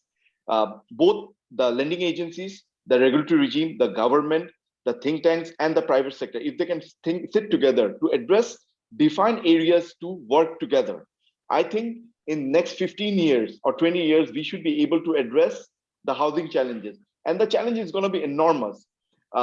Looking at the number of per capita income by 2030, we are looking at $5,900 per year. That definitely would encourage many people to get from shelter slums to proper housing. And that would be the big challenge. Right now, every year, Dhaka includes 5.5 million people. And those houses demands are unmet. They're living in a very challenging situation. And from the business side, we would be able to supply a big portion, provided there is a policy supply, defined policy. A bigger problem would be the addressing the financial challenges.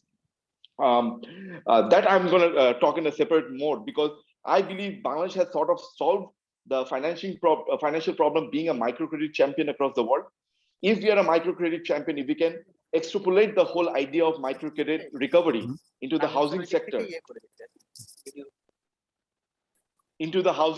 I think even the financial challenges for the mid-income problem housing can be solved. One of the biggest challenge in meeting the mid-income housing is we are unable to attract these people their financial need. They do not know how they're gonna finance, and that is one important parameter we need to look into. Trust me, in Bangladesh, the private sectors together with the government, we can still, even in Dhaka, we would be able to provide housing within $20,000. And for I have in different occasions I have addressed that one of the highest rental per square feet is given by the low income people. In many cases, 25 taka per square feet, which is actually almost equivalent to commercial rental. So there are multiple models. I was very fascinated with the idea of Tamil Nadu housing. We need a regulatory authority dedicated on mid-income housing, addressing the challenges. Land is a challenge, commodity prices is a challenge, but historically, Bangladeshi businesses have evolved through these crises, and we are able to address. This is part of the game. But what we need is a consistent, stable regulatory and policy regime that would encourage private sector to come forward, that would define the housing, that will, in many cases, give sovereign guarantee the way we are giving to energy sector. It is very much doable, but we are a little behind on this. the whole housing challenge would at least require 3 decades. If we need to act today, private sectors are ready. We understand the need. We understand the demand. We are ready to provide the supply. We need support from the lending agencies. We need to work with the lending agencies and the PPP authority jointly. We need to build a pilot case which we can replicate. In some of the cases, we understand what it requires to build a mid-income housing. It's very simple. You provide good schools, good medical facility, and shop place to do commercial activities. As simple as that. What we do not know is how to resolve the financial problem. There might be a very innovative model. Bangladesh is a very unique case because Bangladesh is one of the bigger challenges, arable land. And the government has defined that arable land cannot be used for any other sector. And we appreciate that. What we need to know, what we need from the government is define areas for mid-income group and a cap on the land prices for those areas. If land prices are capped, one of the bigger supply side challenges is resolved. And that can be, even government can come forward.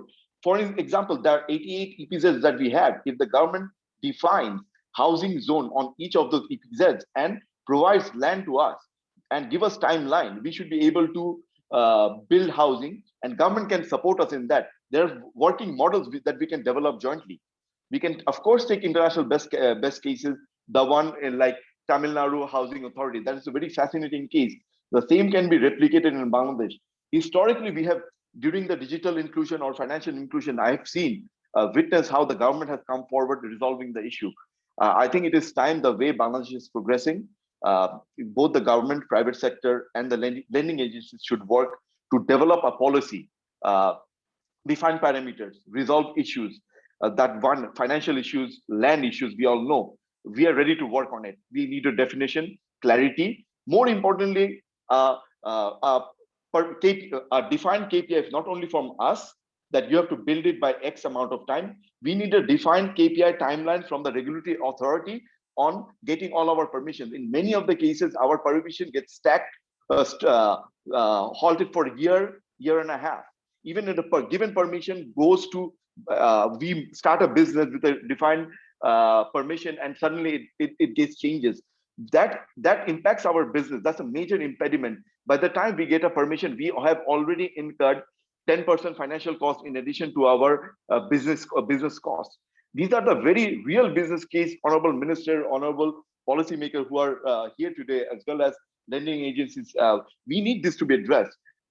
Historically, with the support of government, Bangladesh businessmen have solved not many issues. We are slowly moving into a manufacturing countries.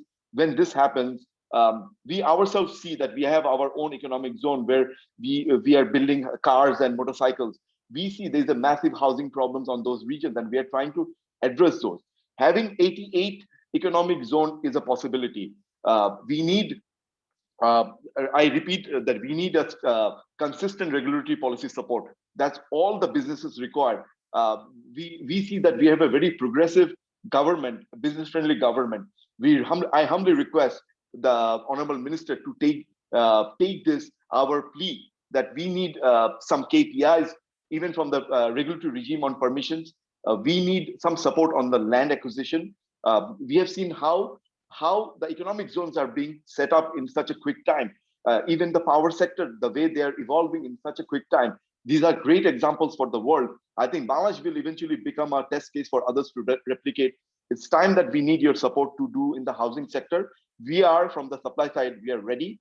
We need support from you. We will build the business models. We will create the market. We will eventually resolve the financial, along with the lending agencies and financial agencies. We are ready to reap the demographic dividend that Bangladesh has embarked upon. All is possible, sir. We need this consistent regulatory and policy regime, and from the lending agencies, we need a support on the financial side. How we can encourage the low-income people to get into the rental to buying model. Rental will eventually become their ownership. Rent to owner. It's called rent-own housing, rent-to-own housing mechanism. We want to work together. We need your support both in interest rate. We need support in terms of incentive. We need government encouragement, both in permission. With that, I want to conclude my side of the story. Sir, we need this support as of yesterday. Today is possible. We need to define a timeline by when. The whole thing is timeline. Be it a permission, by when we want to achieve what. If we want to achieve 5 million housing, we need to give a defined parameter that in next 10 years, Bangladesh needs to have 5 million middle income houses. And with that would be a starting, then rest we can jointly work and get it done. Thank you very much.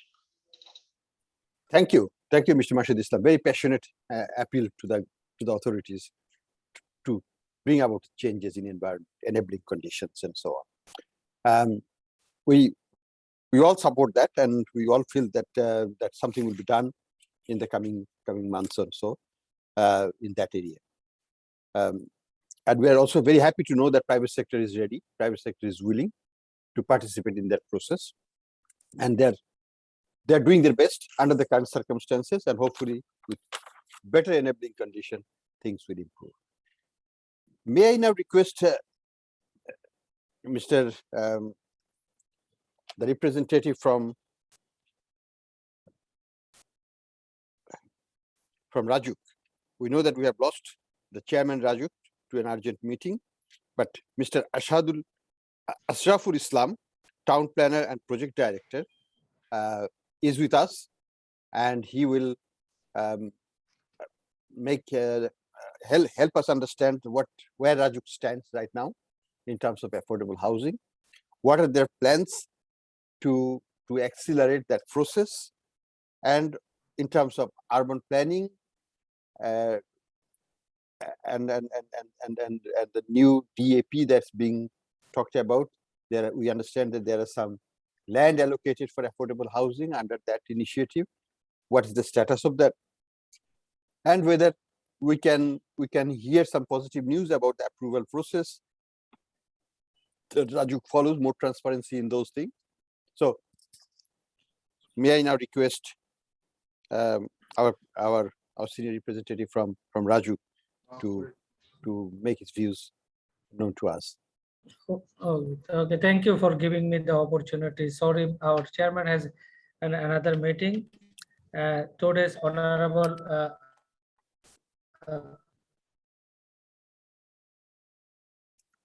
Dr. Samsul Alam. Hello? Your connection seems to be lost. Honorable State Minister for Planning and Distinguished PPRC. Hello. Yes, please. We can hear you. Okay. Thank you.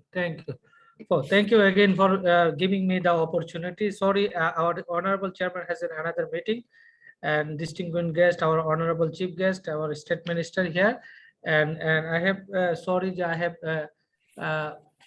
joined in the meeting in the letter, so I cannot guess all the things. But audience, I have seen some of the aspect. Yes, we are working on the affordable housing. As you know, the Rajuk has prepared the revised detailed area plan for the 2016 to 2035.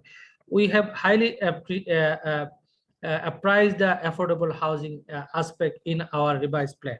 As you know, our 8 5-year plan also incorporated as a housing for the low income people, and one of the component is like our 8 5-year plan has already mentioned the extending housing loans to the financial institution to vulnerable and people living property. So this aspect already, and the detailed area plan already we have given some of the policy incentives so that our private sector and also the government sector can come forward. Like that, in the detailed area plan, we have identified 56 sites for the affordable housing. Already we have did the feasibility study on the 2 sites, one in Shampur, another in Mohammed.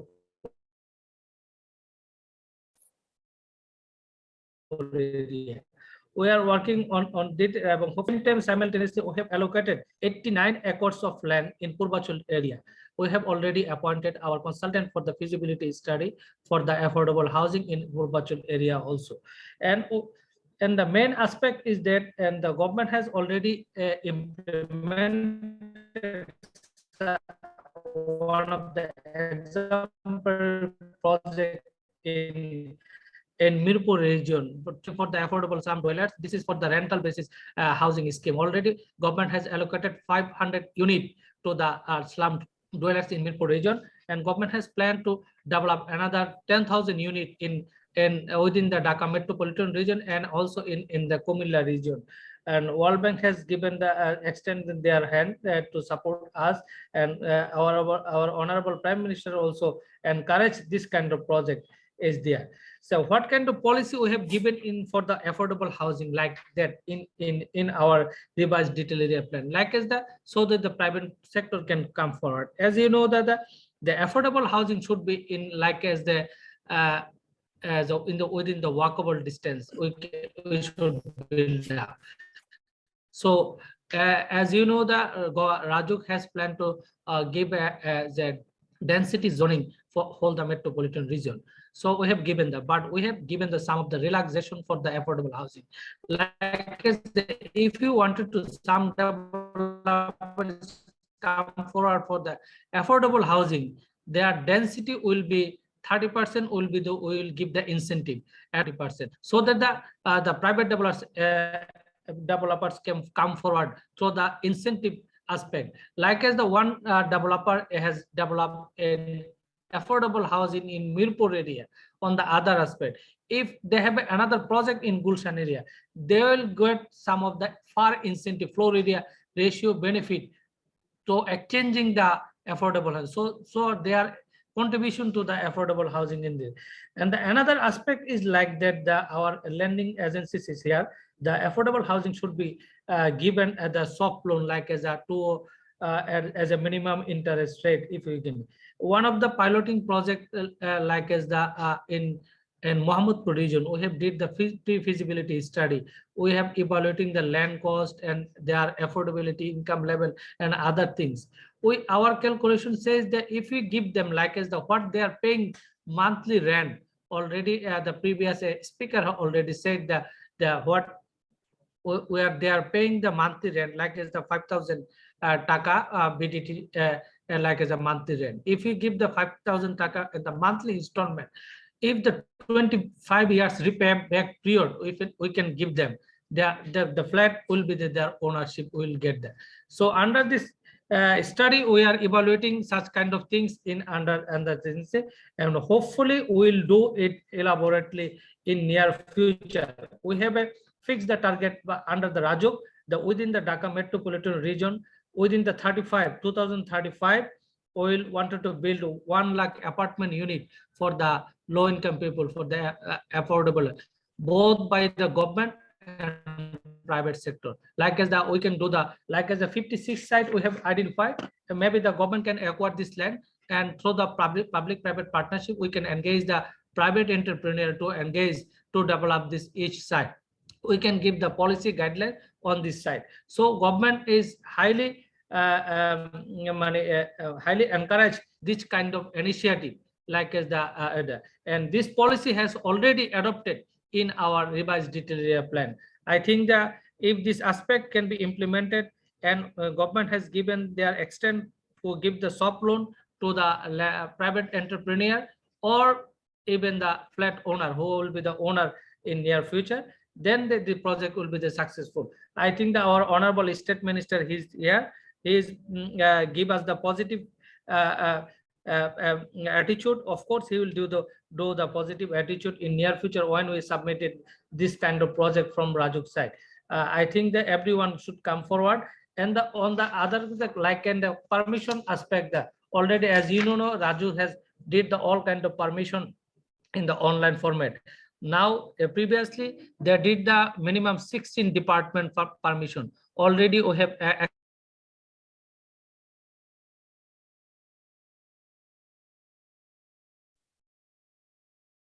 we lost you probably, Mr. Islam.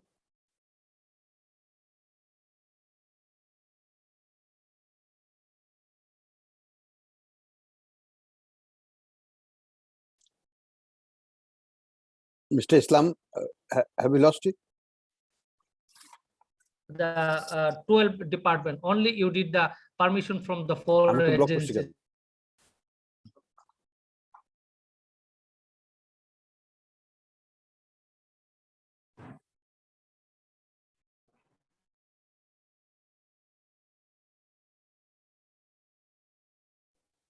Mr. Islam,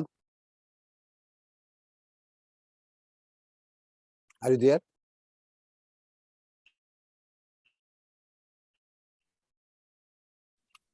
Sorry for maybe the my connection was lost. Okay, sorry. The initiative to give the kind of conversations online process previously in the one developer or individual can take the permission for the high-rise building. He has to go the 16 department. Now Rajuk has reduced it up to the four steps. Only the land use clearance and the construction permit from Rajuk. Another one is the fire service department clearance and the civil aviation authority. Already was to get the construction permission for the private developers. I think that in near future it can the private developers can get a more easier service from us. Thank you. Thank you very much, Mr. Islam. You have given us lots of hope. We hope we'll come back to the summing up, but we hope that these 56 projects can take off and we can really make a tangible change in the coming years in the city for the lower income households.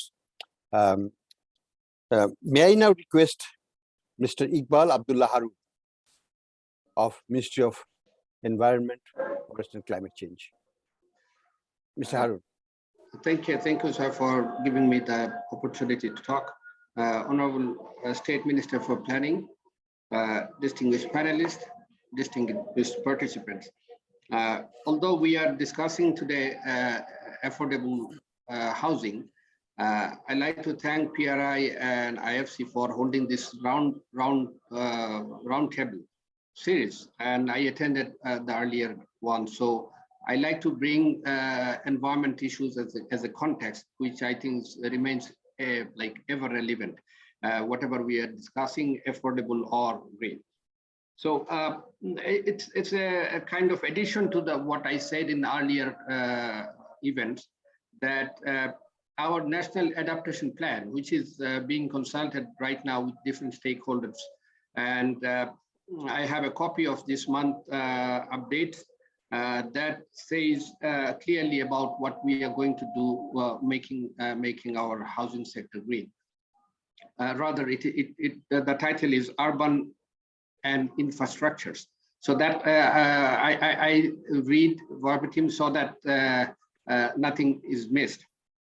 NEP aims to ensure climate resilient rural and urban infrastructures, development implementing eco-engineering or bioengineering measures, keeping enough provision of cross drainage, climate resistant construction materials, innovation, increasing green and blue infrastructure such as green buildings, urban parks, conservation of urban wetlands, renewable energy-based utility facilities, promoting of low impact development measures for reducing urban drainage problems, allowing more groundwater recharge and infiltration, and reducing flood attenuation, managing urban heat islands, and planned urbanization skip provision of at least 25% of mandatory green areas following OECM principles, reforming that or structure plans to make it more green development friendly and water smart. Integrated waste and urban drainage managements are preferred under the NAP to create a holistic solution of both problems, supported by standard guidelines, manuals, and modelings. NAP envisions developing climate smart cities, making livable, pollution-free, clean, and healthy cities. Youth-led and community-based urban waste and nature management are anticipated. So I think that that was a big sentence. I think I read 2 sentences, and that's a big one, but that incorporates the hopes that we all have, including including the objectives of these roundtables we are earlier discussed and today discussing. Thank you. Over to you, sir. Thank you, Mr. Harun. Thank you for your very holistic approach to the solution of the green housing and also clean city. We all know that about 16% of greenhouse gas comes from housing construction globally, and that's a major challenge. And all the ingredients that comes into the housing construction also needs to be looked at from environmental perspective. In Bangladesh, particularly menacing is the bricklins, the way they operate in various parts. Things have improved a little bit, but we have to go a long way on that also. So construction materials and overall holistic approach to green housing, green construction will be very important. And we look forward to the role of Ministry of Environment, Forest and Climate Change in that area. And that's also consistent with the Bangladesh's and our Prime Minister's strong commitment to climate related issues. And we all know that Bangladesh is a victim, and we have to champion the cause of climate change and adaptation to that and mitigation as much as possible. Thank you very much.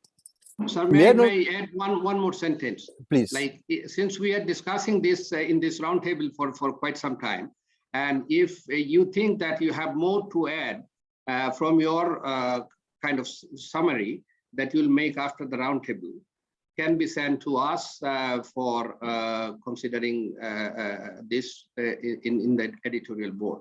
So that would be more holistic than what we discussed over a few weeks that we passed on that. Thank you. Sure, we will share our summaries of the minutes with you, certainly, and with anybody else who would like to get those. May I make a small request that if everybody can show their faces, and we can take one quick snapshot of the whole team, the participants, all of you together, just for a few seconds.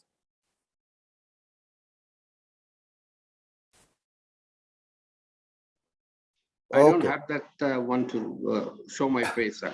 Okay, so thank you. We can live with that. We have one or two gaps here and there, but I think we have done. Thank you very much. And now let me open the floor for our other distinguished participants for a few minutes. Please raise your hands, and so that we can accommodate your desire to make your observation as well as comments. I see Mr. Mohammad Ahsanur Rahman. He is the Chief Economist, Citibank. Please go ahead, and you will have 2 minutes. Thank you, sir. Honorable Minister Dr. Samsulam, one of my favorite economists of this country, Ahsan Musa sir, and I see some of my good friends from IFC, Martin, Aisha Bek.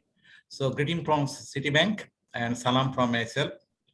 So I just, when I saw the presentation of Vivek regarding the successful story of Tamil Nadu under the PPP, so I really encouraged, and you know that in Bangladesh, last few years, Bangladeshi banks have a significant experience in participating different development projects under PPP.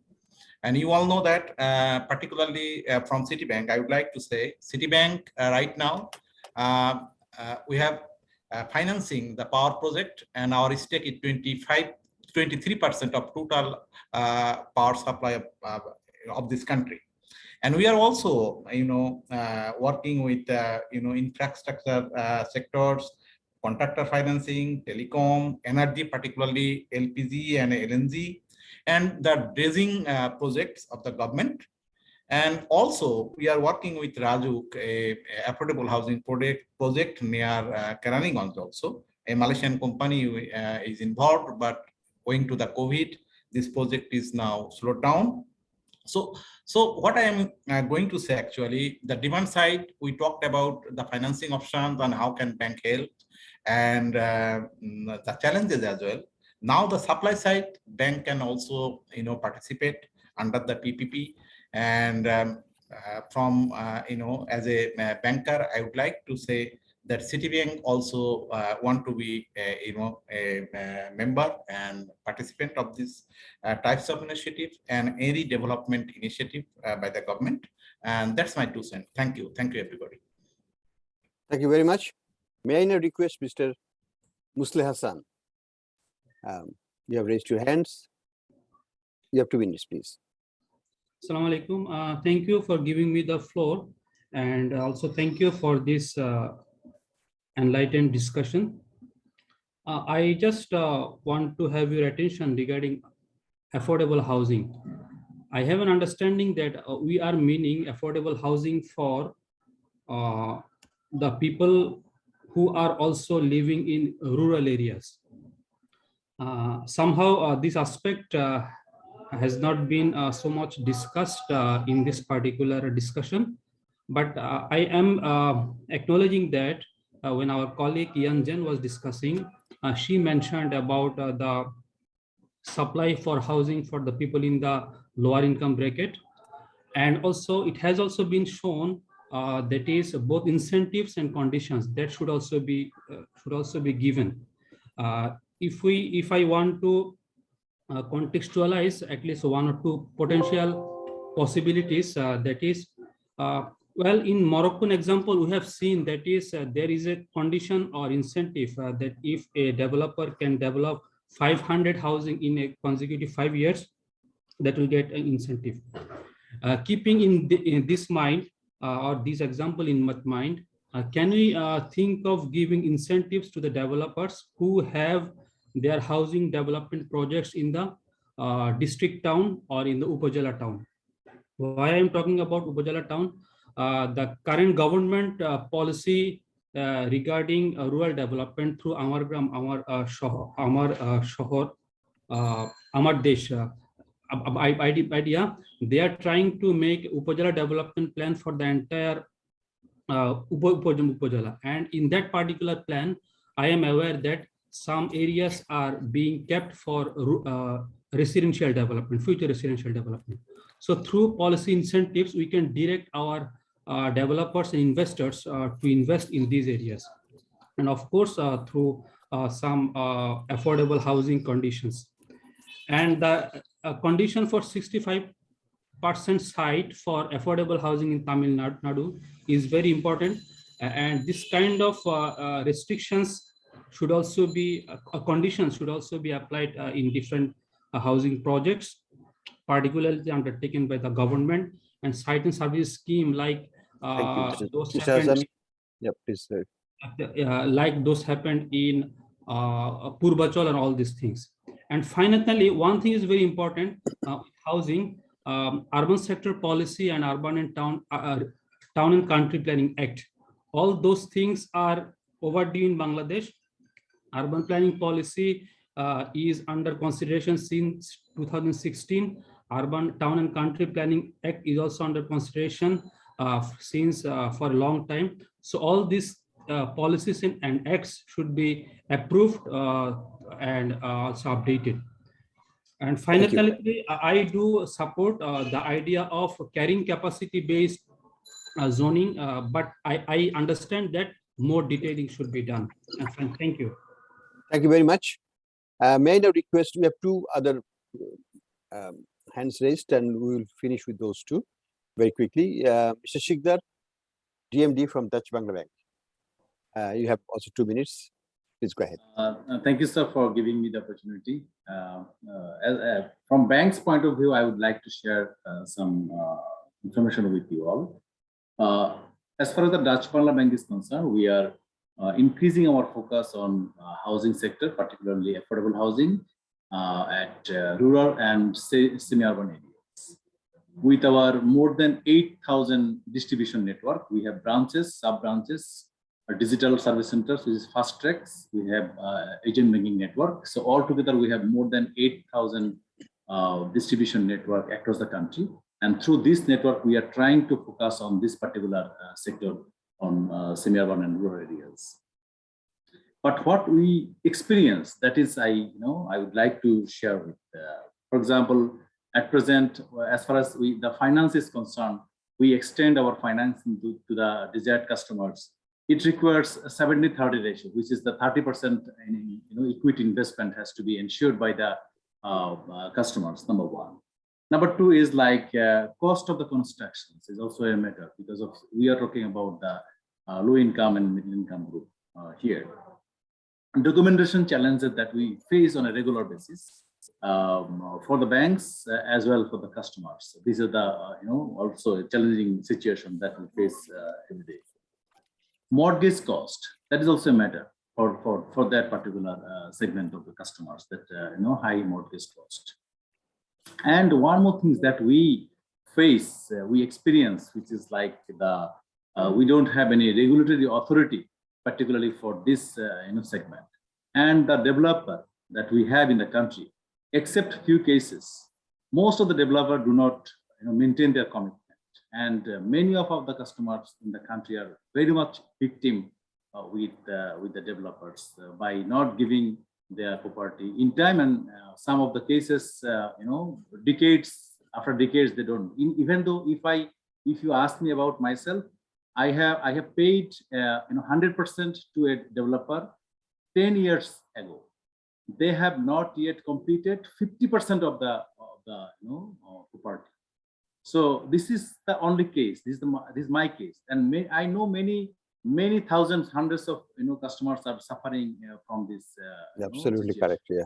So that is very important to have to have this regulatory authority, because of I don't know where to go and where to say, where to complain my my problem.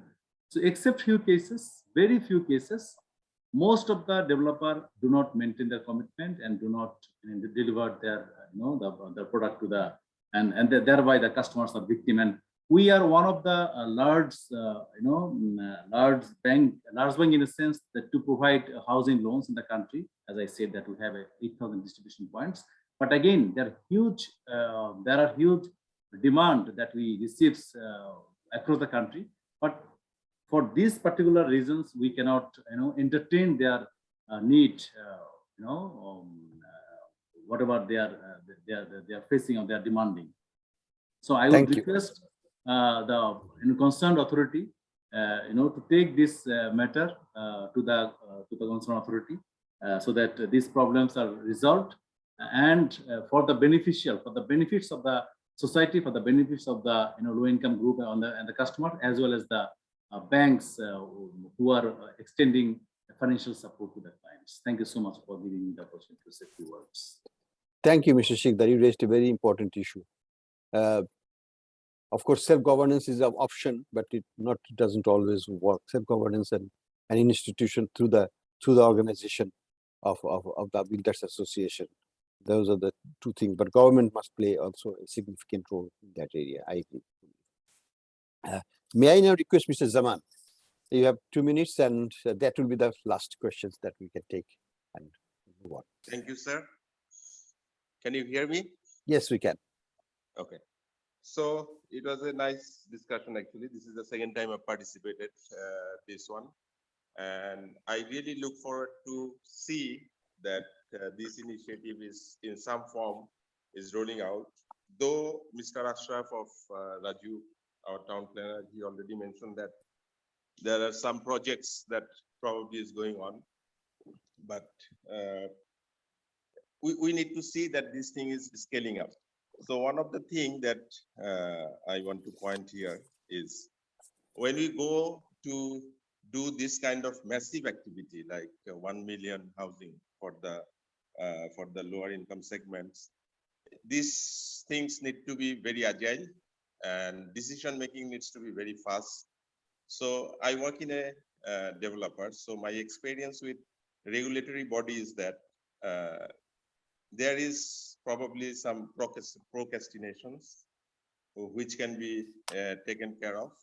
And I'm sure when these things will be brought into some sort of guideline or something, So concerned authority will give proper attention to that, so that the experience that the MD of Dutch Bangla Bank, that has something to do probably with the developer, but at the same time, many things actually is getting hindered by also the regulations or some other things, which probably is not properly addressed. So my 2 cents is this, that this regulatory things need to be very agile.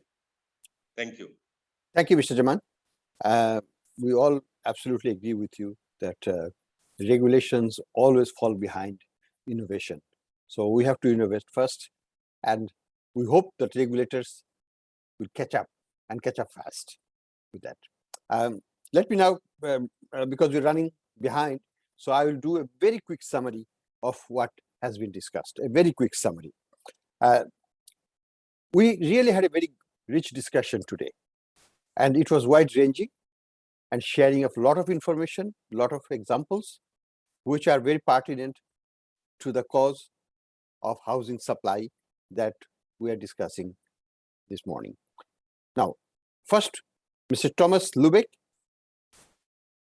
he made a very rounded opening remarks, welcome note, which outlined what's coming and also the context. And after that, we had a very comprehensive presentation by Ms. Yan Zhang. She shared her vast experience with us and highlighted a number of important issues. I'll just take a few of them just to recap. Basically, what her thrust was that housing value chain with 6 key elements will be very critical. And the 6 elements we all know: the land issue, urban planning, infrastructure, construction materials, developer financing, and also end-use finance for and subsidies for the home buyers. The second issue that she flagged is enabling the market to work. We all know that government can play a significant role, but government is not going to finance the whole operation. Its role will be limited in scale, given the financing constraints, and also it is, after all, a private sector-led, private sector-driven, under the broader environment that the government will create, along with some financing as and when needed, particularly at the initial stage, it will probably be needed. So the enabling market conditions will entail reducing formal housing costs, boosting housing demand through access to finance at affordable rates. She also suggested a comprehensive approach which will entail city planning and building regulation, access to land, infrastructure, construction and building materials, subsidies, etc., etc. So these are, and end user finance and affordable financing. So these are the critical elements for market development. Then she went on to give us the examples of 3 countries where World Bank Group has successfully developed projects which increased supply significantly for the poor segments of the economy, EWS, economically weak segments. The Morocco, Indonesia, and India were highlighted in that regard. All of these case studies are examples that we can learn from, and these are worthy examples to look at when Bangladesh also strives to develop its own project, perhaps with support from the World Bank Group. Now, Mr. Vivek Sharma also gave a very detailed presentation on Tamil Nadu Shelter Fund. I will not repeat all the elements, but we can say that with the support from Indian central government, the state government has created an exemplary approach to be followed for affordable housing, and important thing is that in India, affordable housing is part of infrastructure, and we need to keep that in mind. In our policy framework, we always highlighted that housing should be a priority sector. It's not for luxury. It is not for something that is not essential. It is absolutely essential. We are a middle-income country. We're going to become upper middle-income country. So housing is an essential part. Housing should be considered as a priority sector, and like any other infrastructure, housing should be given priority and the concession and policy support as needed. But that's not yet there in Bangladesh. So that's we need to work on. Mr. Sumit Shukla also gave a very good example of Indian example. He has vast knowledge about housing projects in India. So he shared those projects with us, knowledge about those. In particular, what comes out is that in India, federal government and state government collaboration has been a cornerstone of their success. And the subsidies that the federal government gives to the state governments is also critical in some of these areas. And the trust by the central government and the state governments on EWS, economically weak segments, is very important, and for urban housing development. And the institutional arrangements that India has set up, somewhat different in different states, but the successful ones are really good to look at. We need to look at them closely while formulating our own institutional arrangements. Mr. Mashid Rahman, he's an entrepreneur and involved with the construction sector for long. And he also emphasized the importance of institutional arrangement, enabling environment, with specific reference to Tamil Nadu. He made a very compassionate plea that if the environment is created, our housing sector is ready to come forward and help realize the objective of having, say, 1 million houses being built within a specified time period, such and such. So his main issue is that we need to create the enabling environment, and we have to work together. Government and the private sector must work together.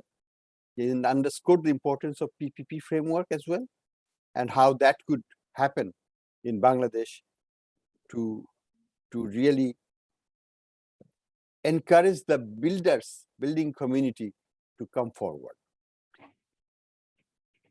Mr. Ashraful Islam from Rajuk, he is the town planner, so he knows what is in the planning stage of Rajuk, and he gave us lots of positive, hopeful news. 56 sites have been identified under the DAP revised, and those will be developed for the low income housing projects. He also told us that, which is very positive, that 89 acres of land has been set aside in the Purvachal area for housing development, for the affordable housing segment, and some in Mahmudpur and other areas are under development already. So he also indicated that 10,000 units to be added in Dhaka and Kumilla area. So these are all positive news. We would like to see that these plans materialize, and we would like to see that private sector is engaged along with the Rajuk to develop these projects. Rajuk should be more of a regulator, quality control, supervisory role, not to undertake the projects themselves, not the construction itself.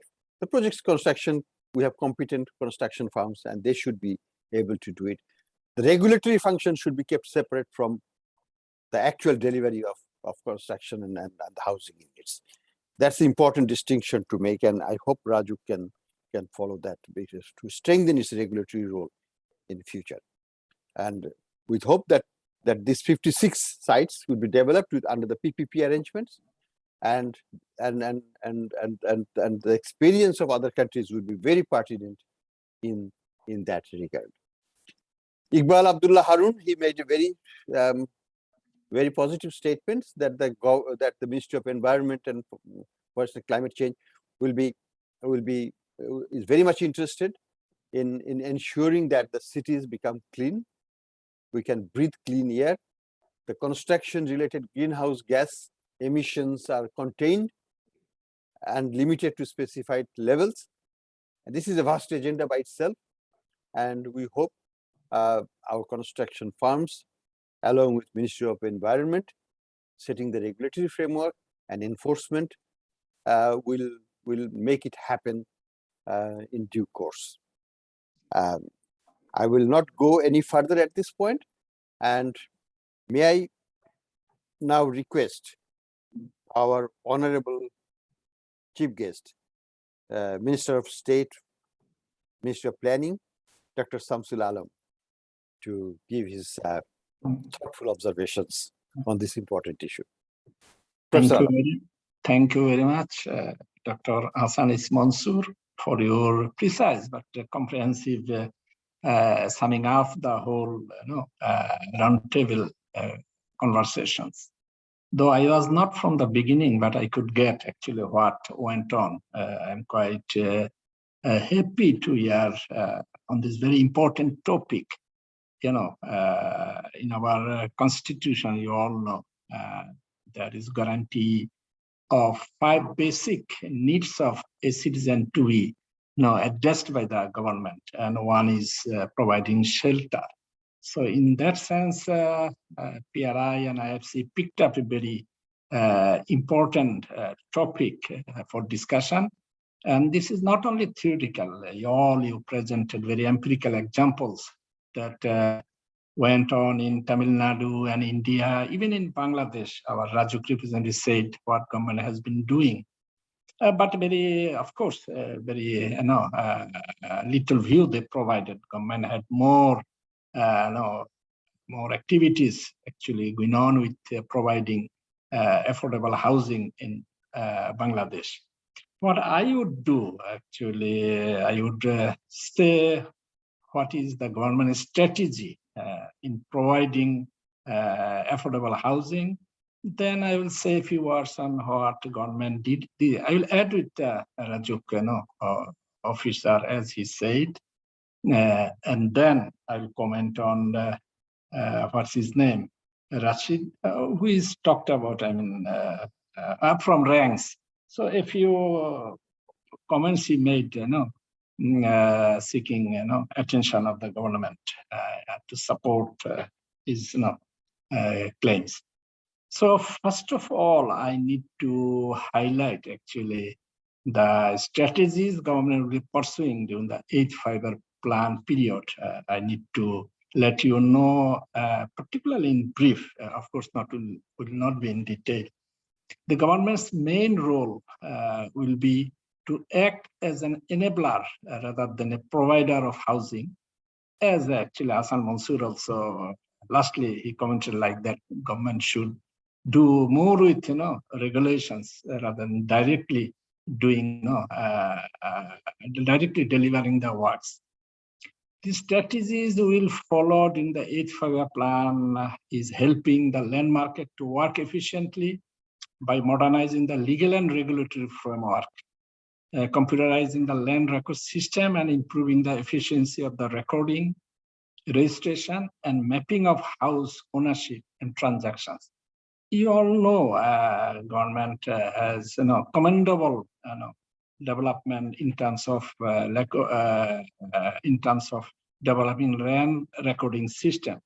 Quite I should say progress we made in this regard. And government will help creating efficient housing market through continuous assessment of housing demand and supply, as well as collection, analysis, and dissemination of information about housing markets on a regular basis.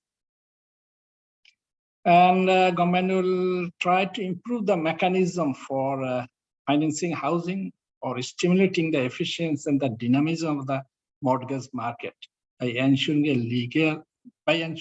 level playing field, carrying out reforms in land administration and regulatory environment, and restructuring also Bangladesh House Building Finance Corporation.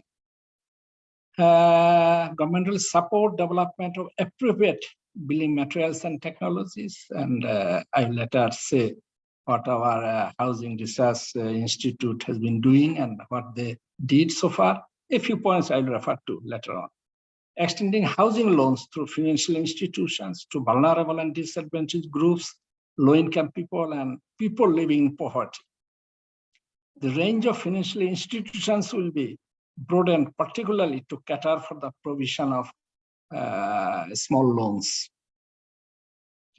We'll consider construction of social housing projects with particular emphasis on developing model and design of projects in view of the fact that large apartment buildings in social housing projects may be turned into poverty ghettos. Undertaking programs for physical improvement of the slum, informal settlements that will greatly facilitate the integration of the settlements with the wider urban area and also improve quality of life of their residents. For addressing backlog in housing supply, PPP can be used, and we are encouraging PPP model to go with. Government can release government-owned land for PPP for lower and lower middle income people. As emphasized by the National Housing Policy, low-income people will be subsidized in land allocation process through the profit gained from selling of land at proper price to high-income people for housing, industrial, commercial, and other similar non-residential uses. Providing housing for all, including the shelterless, and implement the goals, objectives of the housing policy through construction of residential flats and plots. Enforcement of real estate development and residential land development laws to accommodate low-income population that we are thinking of in terms of supporting, in terms of supporting low-income people. And we have National Housing Authority, playing a big role.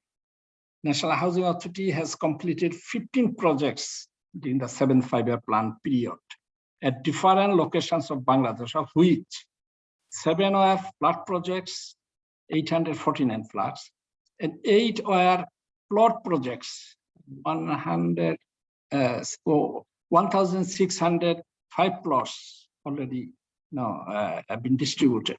All those flats and plots have been handed over to the LOTs, as I say. Currently, 15 flat and 16 plot projects covering 7,286 flats and 2,558 plots are running to minimize acute housing problem and provide affordable housing for all. The contribution of Public Works Department encompasses the entire spectrum of physical and social infrastructure for national development, national security, and international relations. The main responsibilities of Public Works Department are construction and maintenance of government buildings and establishment, including key point installations. As I told, I'll say a few words on Housing and Building Research Institute, as they have important role in providing affordable housing, reducing costs of construction.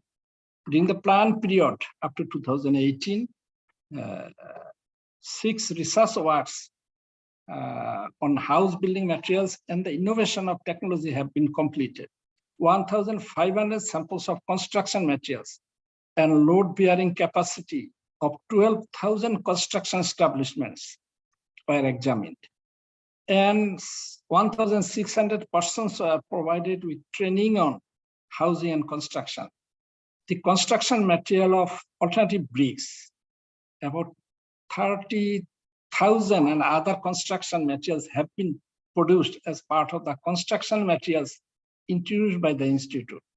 So far, 2,300 construction workers from earthquake-prone districts have been provided the awareness building training in order to generate awareness among the people.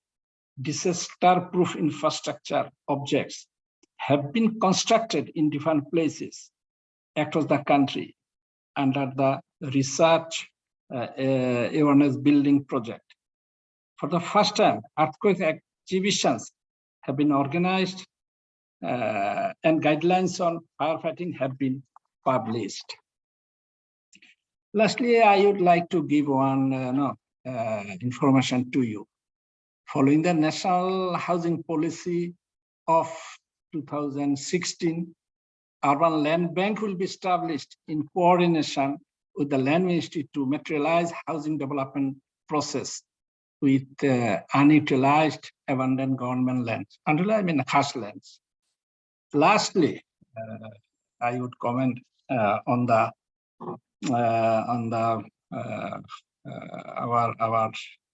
from the representative of the ranks. He actually recommended for capping of land prices in some areas to provide middle income, low income people with low cost flats. Actually, this is, I believe, it's my personal belief that in a market economy, in a market-led economy, it is against the value of market economy. I mean, capping any prices by the government. So this may not go with the values we follow right now. We depend more on market forces, in deciding prices. And you all know, in economic zones, we paid 3 times money more than that documented price, just to landowners, to benefit landowners. And the other recommendation, he said, rent and let people allow to rent their house, and at the end of some time, they would be owner of the house. This is a business model government has been following very effectively over last decade, I should say. Many government high officials now become flat owners through paying rents and like that. So it's a very effective business model that government has been following and will follow, that I can say. So having said these few words, I enjoyed quite this very important topic. I should say we learned some business model and government models in India, Tamil Nadu, that we can think of. That I think we have very thought-provoking examples we had in these presentations. I again thank PRI, IFC for arranging this very important, arranging this workshop on very important topic. This is very much related to one of the basic human right to the government. Thank you all, and I thank PRI for allowing me to appear to you as chief guest. I thank all the participants and all the panel discussions and paper presenters, and particularly IFC and PRI. Thank you all. Thank you, Professor Alam, for your very informative intervention. You have brought 2 important elements: the National Housing Authority and its role, which can be enhanced, which can be looked at. You have also flagged the issue of government decision on establishing an urban land bank. And that's still a concept, but if something can be done about it, we'll surely like to pursue that. And your help in moving forward with this agenda would be very important in future. And let me just also say that before passing it on for concluding remarks to Mr. Martin Holzman, just I make a 1-minute intervention in the sense that we all know that housing in Bangladesh can play a real engine of growth in future. And we have to look at it from that angle. It's just not housing for people just to live. Yes, as we become well off, this is part of our life. What is economic activity for? It's to make life comfortable, enjoyable. And housing is an integral part of it. And in that process, we create growth momentum, we create industries, we develop those. So it should be declared a trust sector. So that's number one. I'm repeating it, but I'm saying it. Secondly, in the next round of our consultation, that will be the last round of virtual consultation, we would lay out a roadmap for moving ahead with the stakeholder engagement, perhaps physically. We hope the corona will be over from Bangladesh, and we can work physically and on the ground.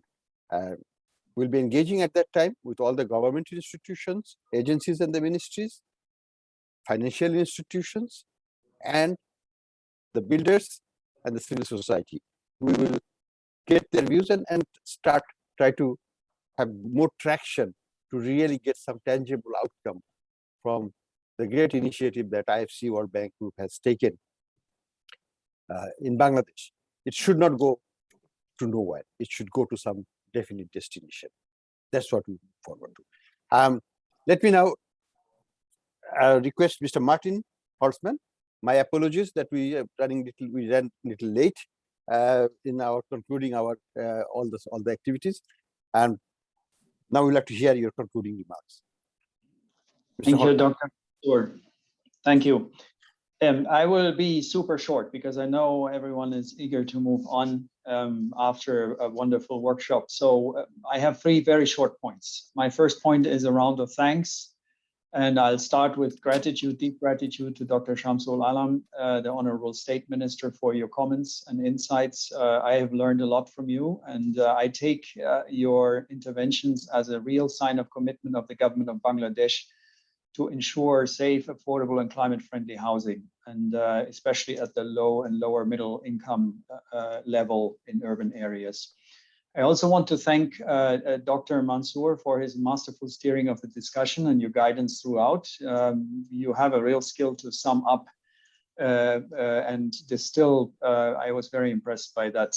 The next thanks to Mr. Vivek Sharma from the Tamil Nadu Shelter Fund for sharing the excellent Indian and Tamil Nadu experience. I was very impressed by that. And lastly, I want to thank all the panelists, the presenters, the workshop participants from the government of Bangladesh, Bangladesh Bank, Bangladesh Securities and Exchange Commission, the financial institutions. I noted interventions from the financial institutions. We really need you, and of course, the housing developers and the media. My colleague Yan Zhang from the World Bank said it takes two to tango. I would like to use the same analogy to say it takes many players, usually 11 plus, to make a successful cricket or football team. And I'm happy to see that we have lots of these players here. And with that, I can introduce myself maybe as the newest team member. You can call me a transfer from the Bundesliga in Germany. That's where I come from. I'm the new IFC country manager. It's my first week on the job, and I'm joining this team, and I promise that I will be your partner at the local level in addressing all these bottlenecks that we will encounter. The second short point is really, and I keep that very short, is the huge potential of this market. It's just astounding. Bangladesh is a huge economy, a huge population, a huge amount of demand for this particular area. Our colleagues on the IFC side have estimated the current financing gap, even at the current level, at least $60 billion. We will need 11 million new units by 2030 to satisfy the demand. And the climate smart investment opportunity by 2030 is almost $200 billion. So massive, massive potential and need. The third point is really, if we think of ourselves as a team, so how can we cooperate, and how can IFC and the World Bank Group support the team to really get to the best level? And I think the key here is to develop intelligent PPP models. I think that's really, and I want to call it intelligent because there may be some that are not so smart, but we really need to work on intelligent ones. And these are exactly the areas where we can help and where the World Bank Group can help. And so one is really to focus on affordable housing PPP models. We think we can support you there, and we're ready to work with you. We have done that in many countries, at least 10 other countries, and these PPP frameworks need to be robust and replicable. The second area of cooperation is really on developer finance and green housing. One would be to help to create and structure an impact fund for affordable, green, and sustainable housing, modeled on the Tamil Nadu shelter fund. Obviously adopted to the Bangladeshi needs and the local situation. Another area where we can help is to use the UK IFC Market Accelerator for Green Construction Program, where we can provide finance and also technical assistance to builders and to their own local finance institutions. We can also help to organize further capacity building workshops for all the stakeholders, and we can help develop EDGE certified green buildings, which is a huge growth market that we have seen in this part of the world. But lastly, we can and want to support the modernization of land administration systems, which includes strengthening of legal and regulatory frameworks, the digitization of land records, property rights, and mapping, and also registration regimes. So let me just say that we want to offer our experience. We have currently about 80 projects around the world and have committed 4 billion in funding. That's just a drop in the bucket, but we want to scale that up. I also want to assure you that Bangladesh is one of our top global priority countries. We have a group of 11 and Bangladesh is in there. And so we're looking forward to working with the government of Bangladesh and the private sector to seize this excellent opportunity. Thank you very much. Thank you, Mr. Holtzman. Let me take this opportunity to welcome you to Bangladesh and the Bangladesh team. We had an excellent relationship with Wendy Warner, who has now moved to India. Before her departure, she also called me, said goodbye, and called many others. We miss her, but we welcome you. And because of COVID, we couldn't do many things. We couldn't say farewell to her or also welcome to you. We hope you will be here physically, if not already. And I'm already calling from Dhaka. Okay, great. So you are physically here. So we'd like to look forward to seeing you in person and working with you in the coming months and years to go. Thank you and welcome again. And let me thank everybody, including in particular to our chief guest and others that who has given their time and resources to the successful conclusion of this event. Have a good day. Thank you. Bye-bye.